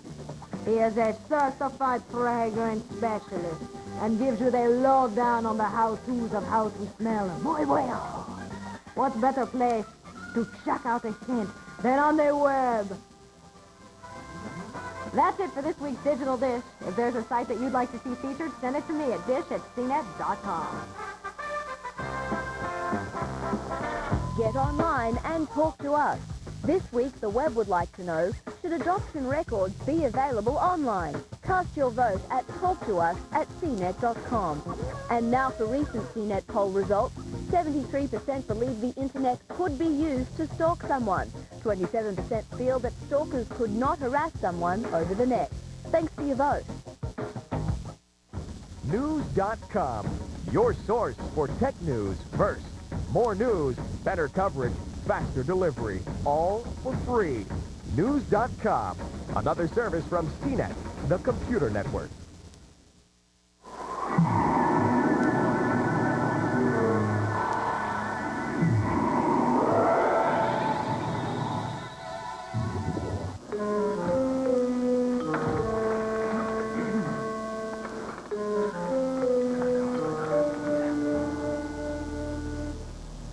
Who called this meeting?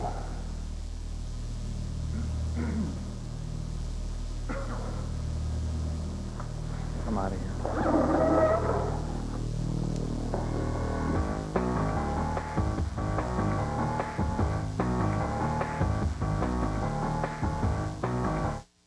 What will it take to build this company? To get ready for prime time on the web. How can we do everything a little faster? Okay, a lot faster. When you're looking for answers, more CIOs, more webmasters, more people, look to Compaq than to any other computer company in the world. Limits? What limits?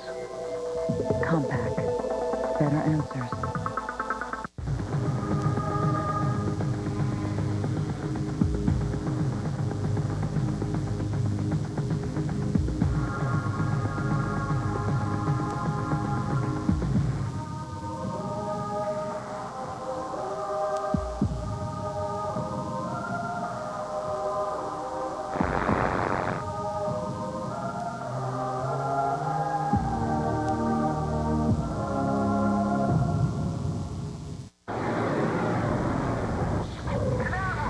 Yesterday, John Crichton was an astronaut. Today, he's the alien. He claims to be a human from a planet called Earth. Now it's him or them. I picked on your grave! Dargo. Is nudity a taboo in your culture? Zahn.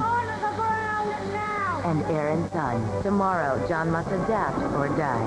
Close encounters my ass. Farscape, part of SciFi Prime. Friday nights at 8. Only on SciFi.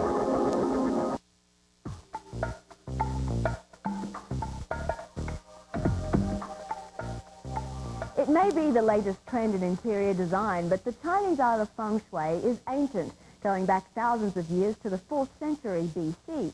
We decided to take a modern-day look because now, of course, you can find feng shui tips online.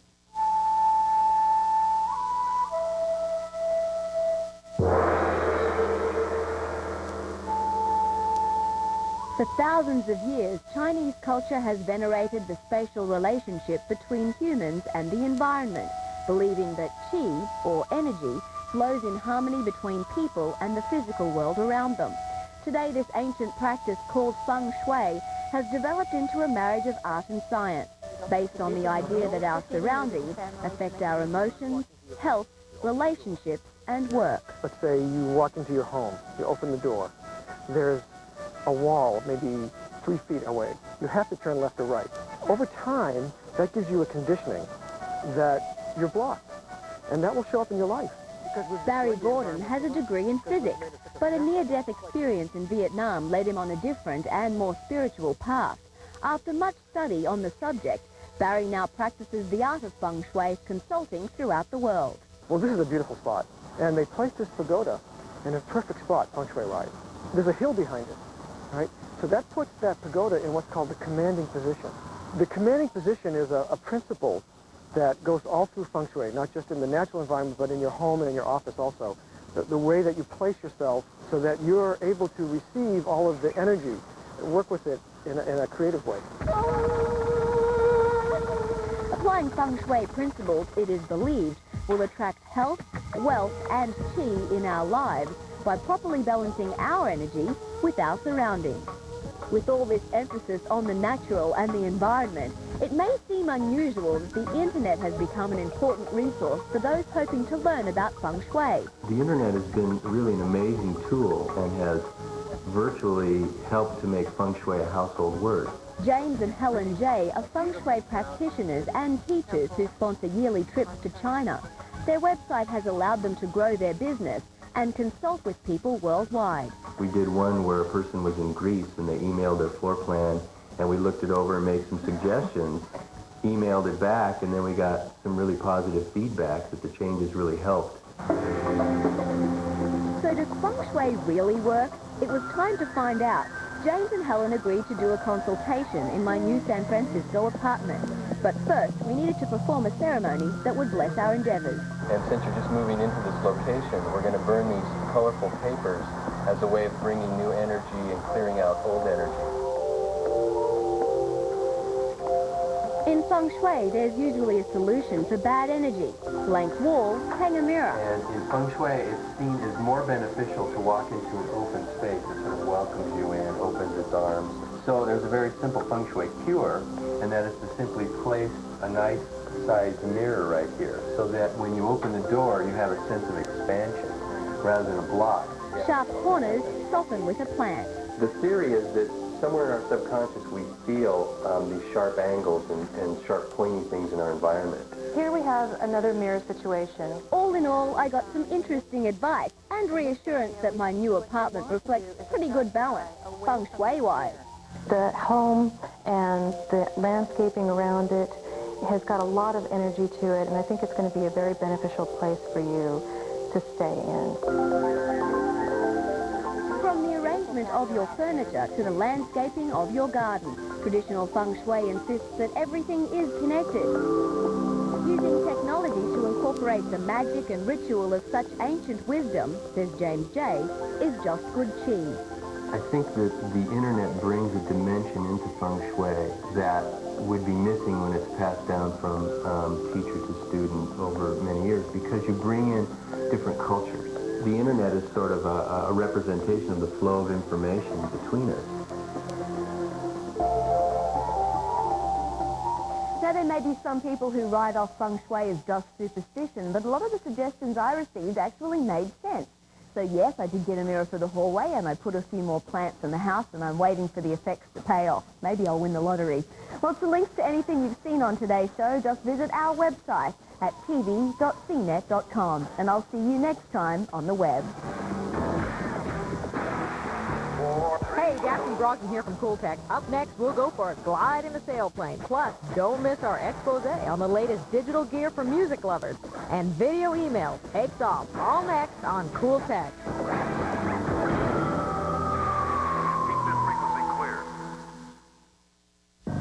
CNET, the computer network. From the latest technology news to the hottest games and coolest downloads. CNET helps you find and buy what you need. Head to CNET.com, the center of the digital universe.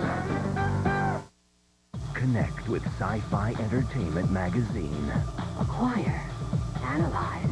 The only magazine from the world's only network dedicated to science fiction. Catch up. Verify. Imagine the future. Redefine your boundaries. Escape into a world of infinite possibilities. Define. Discover. Discover the secrets of Hollywood's top movie makers. Evaluate. Explore. Meet the creators who turn fantasy into reality. Call 1-800-77-SCI-FI now. Receive. Reveal. Understand the story. Uncover the truth. Acquire the knowledge. 1 year, 9 incredible issues at one low price. Call now to subscribe at 1-800-77-SCI-FI or make the connection on the internet at sci-fi.com. Sci-Fi Entertainment Magazine. The authority.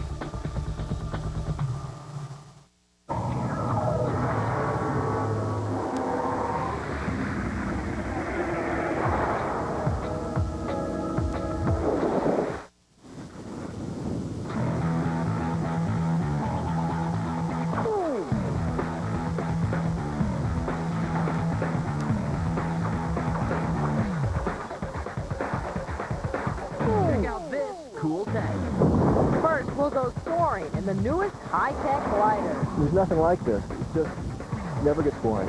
This trip is going for... Then Daphne hits the road with the latest in business trip essentials. Next, send a smile along with your message with new video email system. Hi, Mom, it's me. I just got out of bed. And we'll show you a few of the latest ways to record your own digital music tracks. It's all coming up right now on Cool Tech.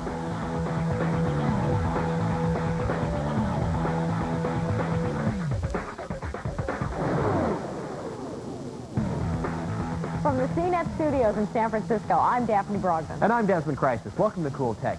You know, there are a lot of people turning to flying as a recreational activity. Yeah, and for the greatest challenge, many pilots are turning to gliders. They say flying a sailplane is the closest thing to flying like a bird.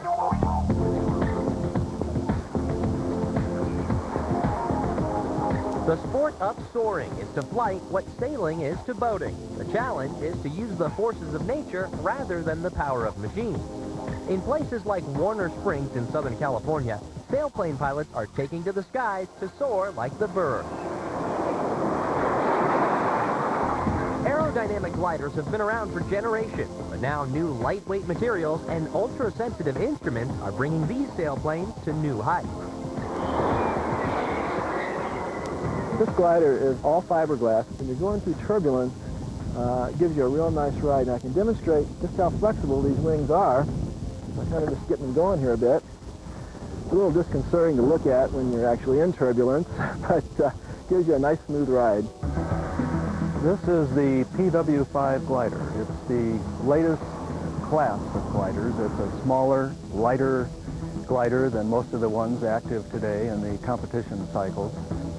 Advances in soaring are also taking place inside the cockpit. New onboard computers, transponders, and handheld GPS units are becoming commonplace. The latest piece of equipment that I have, which is becoming more common in gliders, is a secure data logger or a GPS recorder. And what this does is it has a GPS engine just like my handheld GPS does, and it also has an altitude-sensitive transducer, and so it records altitude and position over time. I have some software that it'll take the file that comes out of this and it'll actually animate the flight, and it'll show the glider flying around in circles, and at the same time it shows the ground speed, the rate of climb, and your actual altitude all graphically and as well as in numbers. The data loggers help map wind current and show pilots where to find the best air. They can also be used to substantiate world records and follow soaring competitions. The most vital instruments for soaring, however, are the ones that help pilots find rising air. Lift is the invisible lifeblood of soaring. When you've climbed out in the waves, you're suspended in space and you're hanging there and everything is absolutely still. You know, it's just a very unreal, levitating feeling that's hard to describe. It's very magical. You know, Desmond, I have tried gliding, and it is very fun. Well, personally, I prefer something with a motor on it somewhat. But anyway, these pilots say that learning to fly in sailplanes is by far the safest and best way to learn the basics of flight. Next up, we'll send Road Warrior Daphne on a well-equipped road trip. And see for yourself the latest thing in email. It's all coming up next on Cool Tech. BuyDirect.com. The answer to your software needs. Comprehensive reviews, software solutions, and fast delivery. Buy smart, buy fast, buy direct.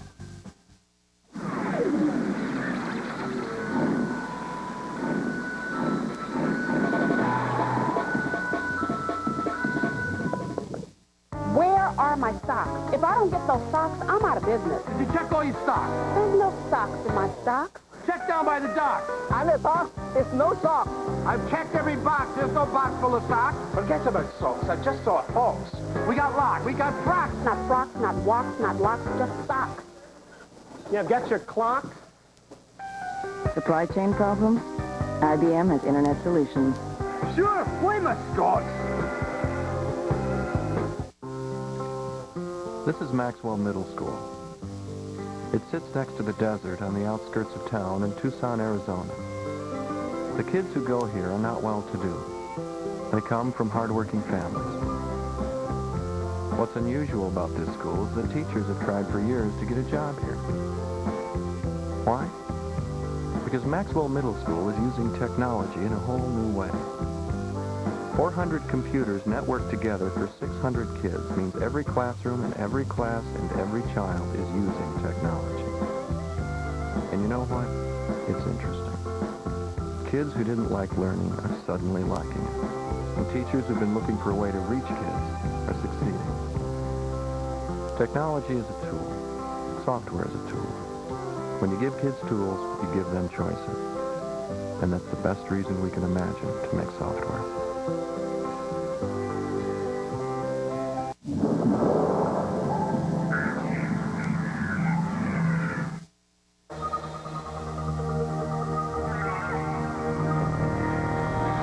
Are you ready to stand up and be heard? To move in a new direction? To cover some new terrain? Are you ready to get the money you need for your future? To see the world from a different angle? To take the next step and make the call? Now you can get an enlistment bonus of up to $12,000 or up to $50,000 for college. You may even qualify for up to $65,000 in college loan repayment. Call today. Find out more. There's no obligation. Are you ready to discover what's inside you? Be all you can be. From the director of 12 Monkeys and Time Bandits, Brazil. Tonight at 9 Eastern on SciFi.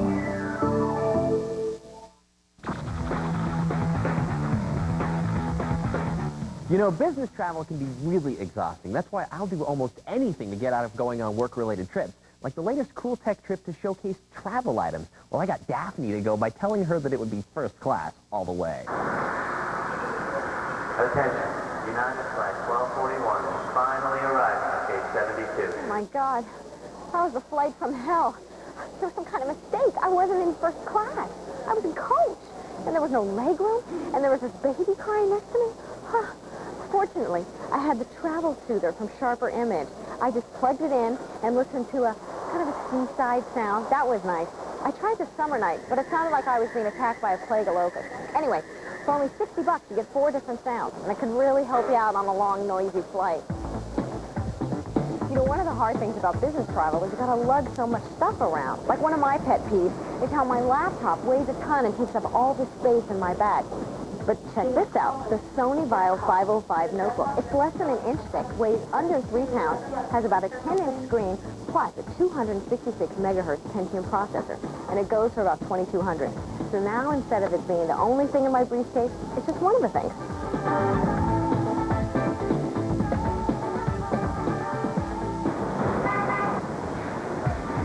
No limo. The driver should be here waiting for me. Where's this guy? Must be stuck in traffic or something. Well, this is lame. Guess I'll have to kill some time. Oh, I know. I'll do some doodling on my CrossPad XP digital notepad. It uses a special pen with a radio transmitter in the tip, and a notepad underneath the paper captures whatever you write as a digital file. That means you can upload handwritten notes or drawings onto your computer when you get back to the office. Great for architects, lawyers, anybody who wants to have their own scribbles in electronic form. It costs about $400.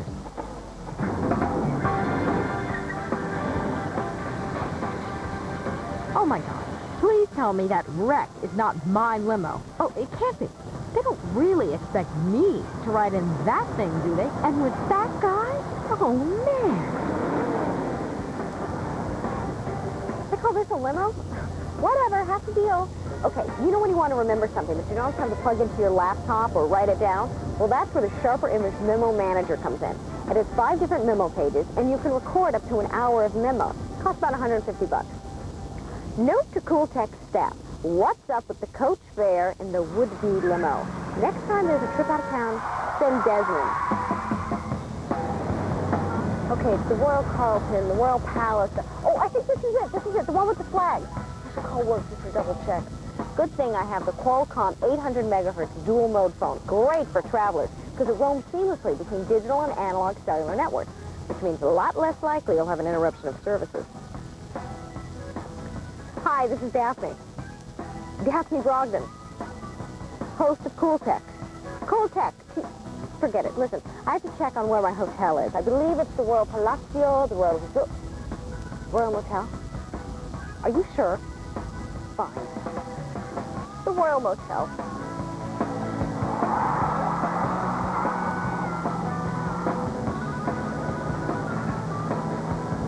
Oh my God, that's it? Memo.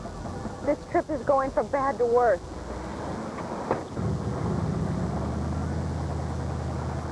Oh, wait till I get my hands on Desmond. First class all the way. Yeah, right. Oh, I feel like a pack mule. Mama told me not to do a cable show.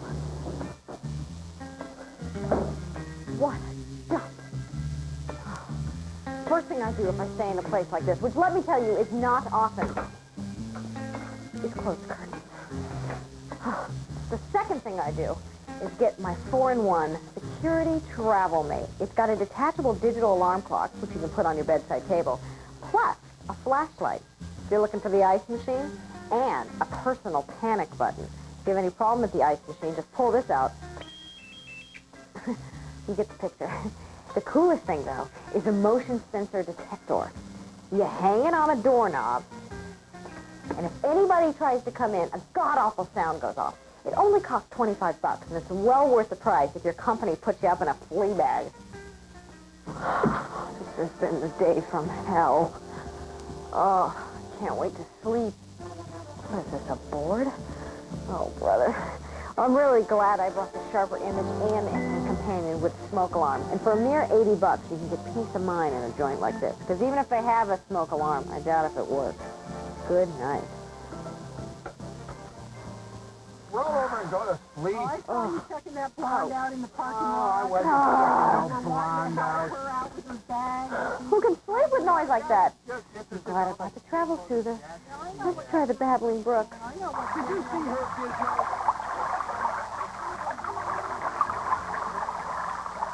All right, Daphne, I spent a lot of time planning that trip for you. How'd you like it? Oh, I loved it. It was more like a disaster movie than a segment on Travel Tech does. Next trip, you take it, and I'm going to make sure it's about torture tech. Hey, as long as it's in Vegas, no problem. Anyway, out of all that neat stuff you saw, what do you think was really cool? Well, actually, I did like the 4-in-1 security alarm. It's pretty cool for somebody paranoid like me and only costs $25. And the personal panic alarm will come in real handy if somebody decides to send me on another trip. Those of you who don't want to... Coming up, if you thought email was cool, wait till you see the newest edition. There's no reading. And it's the year of record your own digital music.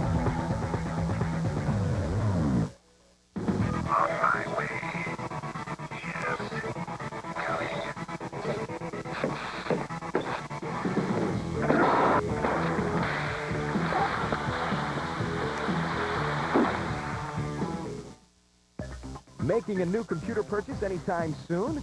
Try Computers.com, a new service from CNET, the computer network. It's the simplest, most convenient way to figure out what to buy and find out where to get the best deal for whatever you're looking for. PCs, modems, handhelds, and more. Now, there's Computers.com. From the same people bringing you the #1 computing sites on the web, Computers.com. The best way to make a purchase decision.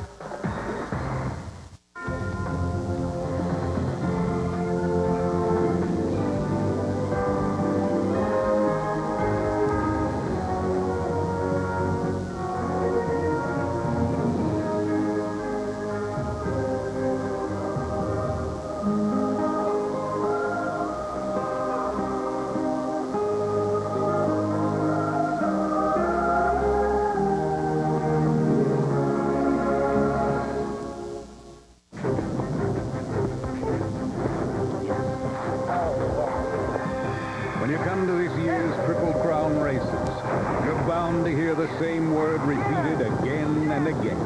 Everywhere from the heights of the clubhouse, right on down to the rail. No. No? Unless you try to buy your ticket with American Express. Visa, official card of the Visa Triple Crown Challenge. It's everywhere you want to be.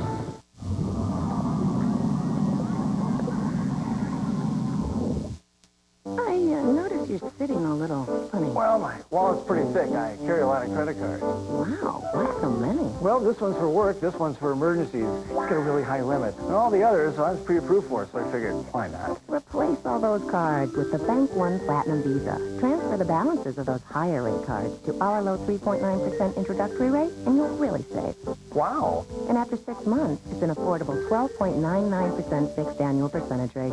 That's great. Call now, and this versatile expandable portfolio, a $74 comparable value, is free with your first purchase or balance transfer. The Bank One Platinum Visa card's got a credit limit up to $100,000. I don't need that card. But with a low rate, I don't need any of these. You'll feel even better after you see your monthly statement. No annual fee, low rate, better posture. I'm calling Bank One. For a Bank One Platinum Visa at 3.9% intro rate, no annual fee in a free portfolio, call 1-800-899-4521.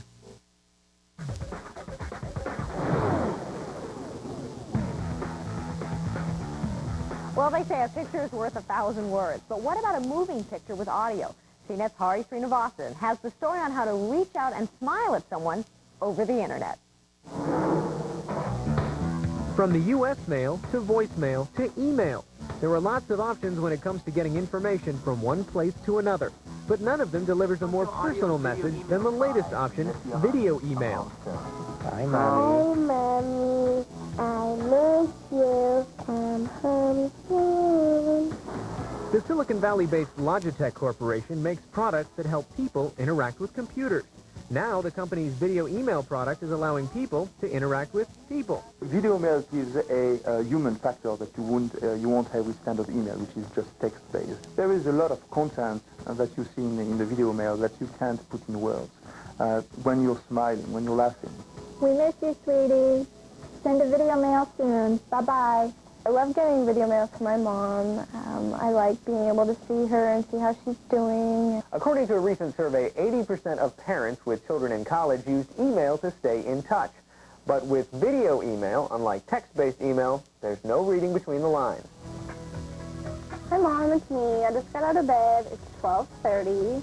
Now I can actually see her and hear her, and it brings the total picture home to me. It brings my daughter home to me, and that's what I want. There are a number of video email products on the market, with prices ranging from $50 to $400. Many of them, like those launched by Intel and World Connect Communications, work on standard PCs running Windows 95 or better. These companies are hoping that affordable and easy-to-use products will make video email the greeting card of the future. With the video email product, we're making it much simpler for people to keep in communication and keep in contact with each other. Where you normally might send a letter or pictures every 6 months, you may send messages a couple times a week. The good news for folks on the receiving end is that they don't need any special software or plugins to get the message. All you as a recipient need at the other end is a computer with Windows 95 or Windows 98, an email address, and an email service. Consumers may also be glad to learn that advanced compression techniques have resolved the downloading dilemma normally associated with audio and video files. It compresses it down to an exe file. That same 20 meg file is now 500K, and that is feasible to send over a modem to someone. Setting up to send video email is fairly easy. We installed it on my desktop in about 15 minutes. This kit came with a camera, a video capture card, and some software. Hey guys, I'm working on this video email stuff now. Some video email kits are designed for laptop use, which means that you're not tied to the home or the office. I use video mail a lot when I'm traveling nowadays because it's a great way to communicate with my kids. They see a video of me, and it's like daddy's on TV on the PC, and that's great for them. So these days, with a laptop computer and a wireless modem with cellular or PCS technology, you can send a video email from just about anywhere, which comes in real handy in situations where you got to prove to the folks at work that you really are stuck in traffic. Take a look at this. Many video email products come with capture cards that have video input. That means vacationers can create personalized postcards in the field. So for those of you who don't want to be tethered to a computer of any kind, You can record your message on any old camcorder. and then just video email it when you get back to your computer. Come to think of it, I would never have to go back to the office again, would I? Huh. You know, I haven't seen Hari around in a few days. Well, I have, but he was in a little box and he was kind of grainy. Now, if this sounds like something you might like to try out, here's the package that you're going to need to do it. The hardware consists of a video capture card, a camera that attaches to it, and loads of software, including Visual Mail or Net Meeting, and lots of other cool free chatting software, which a lot of people are doing these days. The only bummer about this kind of arrangement is that you usually wire down to your computer with one of these. Okay, well, here's another alternative for sending video email that isn't tethered to your computer. It's a digital still camera that can take up to 1 minute of moving pictures. It's from Sony, and it's the Mavica FD81. It will record video in the format that you use to send email. So I could just put it up right in front of Desmond, and maybe he could do a little moving picture for a sweetheart overseas, or we'll say something to the camera, Des. Well, we'll be right back with more cool tech. Next up, recording your own digital music will count the way. CNET, the computer network. From the latest technology news to the hottest games and coolest downloads. CNET helps you find and buy what you need. Head to CNET.com, the center of the digital universe.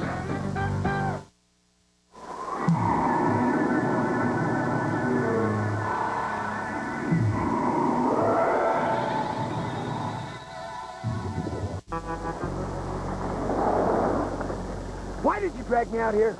$4 a square foot is why I dragged you out here. Sure, it's $4 a square foot. We're in the middle of nowhere. We're not in the middle of nowhere. How'd you get here? Airport. Yeah, airport, highway, telephone, internet. Internet. Genius. Oh!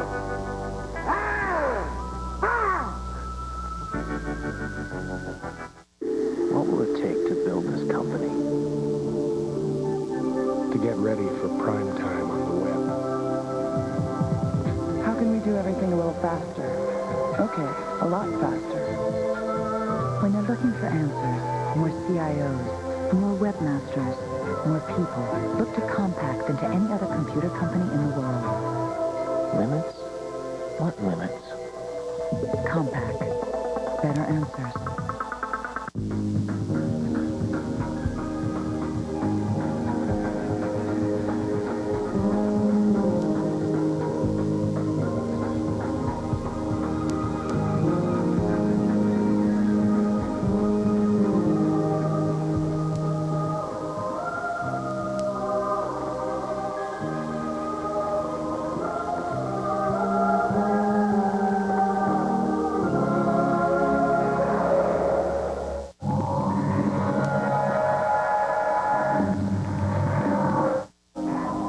This is the itinerary of impending events on SciFi.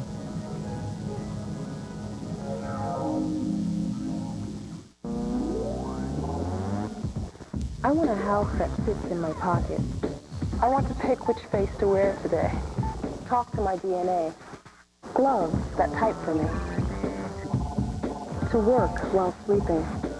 Evolve overnight. Sci-fi me. You know, Des, every time I turn around, it seems there's another way to record my music. I mean, there's the mini disc, you got the CD burners, and now the MP3 files off the web. What's up with all this? That's right, Daphne. There are loads and loads of different ways to sort of encode or record your audio for different ways to use it. Now, the really controversial one is called MP3. It's the MPEG-1 video format, but the audio layer, third generation. It sounds great, but it's a way of encoding audio in a size that's small enough to move around on the internet or through email or whatever. The record companies are going nuts trying to figure out how to control this, even though it's not unlike cassette tapes, except that it's not physical anymore. The sound quality is really good. It's only limited by the memory that you have in the device you're playing it in. Like this one, the Diamond Multimedia Rio player. It's got 32 megs of memory at a really high bit rate. You can get about a half hour of good sounding music on this thing, and you won't really notice the difference between it and CD audio unless you're a serious audiophile. Okay, is there any kind of computer snafus that could happen there, or? Well, what you have to do is you load a CD into your computer, and then you encode it into this MP3 format. It's 10 times as efficient, so you can put 10 CDs in the space of one CD on it. Then you can either play it through your computer or through one of these devices, but nowhere else. Very interesting, Desmond, but I am a bit partial to CDs, and I don't want to deal with computer problems. Now, CD recording or burning has become a lot more affordable. It's a way to catalog your old LPs or make custom CDs from your existing CD collection. Now, it used to be that you would need a burner and a regular CD player, but now Philips has come up with a dual-deck CD burner, so you can burn directly from one CD to another in the same unit. The trick is that the disc can be kind of pricey, and there are two types of discs you can record on. One is writable, the other is rewritable, which you can record on over and over and over again, but these rewritable CDs can only be played on a CDR recorder and not in your car stereo. Whereas the recordable CD can only be recorded on once. You know, you make your one Best of the 80s CD and that's it. But you can play them anywhere. Now, here from Audio Magazine is home entertainment expert Corey Greenberg. Hi, Corey. How you doing? Thanks for having me. And he's going to tell us a bit about MP3 and the whole format wars and... Well, actually, I think MP3 is really cool. It's got a lot of controversy. You guys were talking about it. But the controversy is the best thing that could have happened to MP3. When you use the word pirate and associate it with something audio, kids just eat it up. Yeah, they want the forbidden fruit. Absolutely. And it's also a cool thing because you can, kids can email songs to each other. And if you're emailing a CD track, it's going to take forever. You're going to sit there and wait forever. With an MP3 track, you can email it in 20, 30 seconds, and you get the full song. What do you think about the audio hit that you take? I mean, it's not exactly CD quality. Well, it's not, but, I don't think that's really the point. I think kids are willing to give up a little bit of ultimate sound quality to be able to fit, like you said, 10 CDs onto one burnable CD. You can actually burn MP3 files onto a recordable CD and carry it around with you, and it's like carrying around 10 CDs. Tell me the difference between the way that you would burn an audio CD that you play wherever and the way you would burn an MP3 CD. Well, the nice thing about recordable CD is if you go the computer route, if you buy the Philips standalone unit, you can only make the audio CDs that'll play back in audio CD players. If you go the computer route and get a CDR drive or CDRW drive for your computer, you can do multimedia CDs. And what you're really doing is you're burning CD-ROM. And if you're burning a CD-ROM, you can put anything on there, from video, pictures. Video pictures, anything that's on your hard drive you can burn on there. And you can treat CD tracks, video, and MP3 files just like computer files. And you can put all three kinds onto one CD. Do you have something like that here today? Well, actually, yes. I have a couple of beautiful girls that we burned onto CD. I hope it didn't hurt them much when you... No, we use very low acetylene torches. So you can send that to mom, see how the kids are growing, that kind of thing? This is one of the latest uses of recordable CD, and there's a thing called the Adaptec Video, which is a video converter, and it takes the output of your camcorder, DVD player, VCR, and actually burns video and audio onto a CD, and you can do an hour's worth of this onto one CD, and it can play back on any computer in the world. Which format is it doing it in? It's an MPEG-1 video file, so it's the same video file that you would get on, like, say, the Windows 98, install disk or any of the multimedia disks, but you're creating the disc, the video files yourself. So I can send this to my grandma, and she can throw it in her computer and be watching her great-granddaughters. Okay, cool. Okay, we got one more format for you. It's the Sony Mini Disc. It's extremely portable, and with this IMSI R50 unit, you can record, shuffle, and listen to tracks. Now, it's a good unit for the audiophile on the go. It records about 74 minutes of music. Des, what do you think of it? Well, 74 minutes is more capacity than you get on an MP3 player, and it's a removable media, which the MP3 player hasn't got quite right yet. Okay, Corey? Well, it's important to remember that mini disc is really a magnetic media, so it's older technology than CD or MP3. Sound quality isn't as good as either, and it's more expensive, so I got to give it a thumbs down. Oh, okay. Now, there's no doubt there are lots and lots of choices here. There's advantages and disadvantages to each one of these systems. It's all a matter of deciding what works for you. Okay, well, to find out more about CD burners, mini disc, or MP3, you can always check out our website at CNET.tv.com. Thanks so much for coming, Corey. Thanks for having me. All right, I'm Daphne Brogdon. And I'm Desmond Crisis. See you on the next Cool Tech.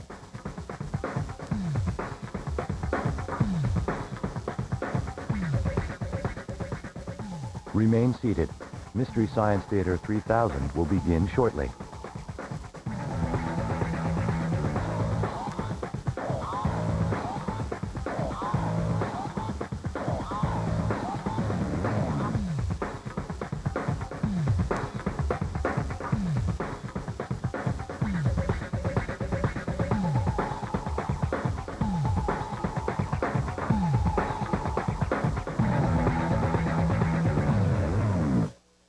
Thanks for joining us this week on CNET, the digital domain.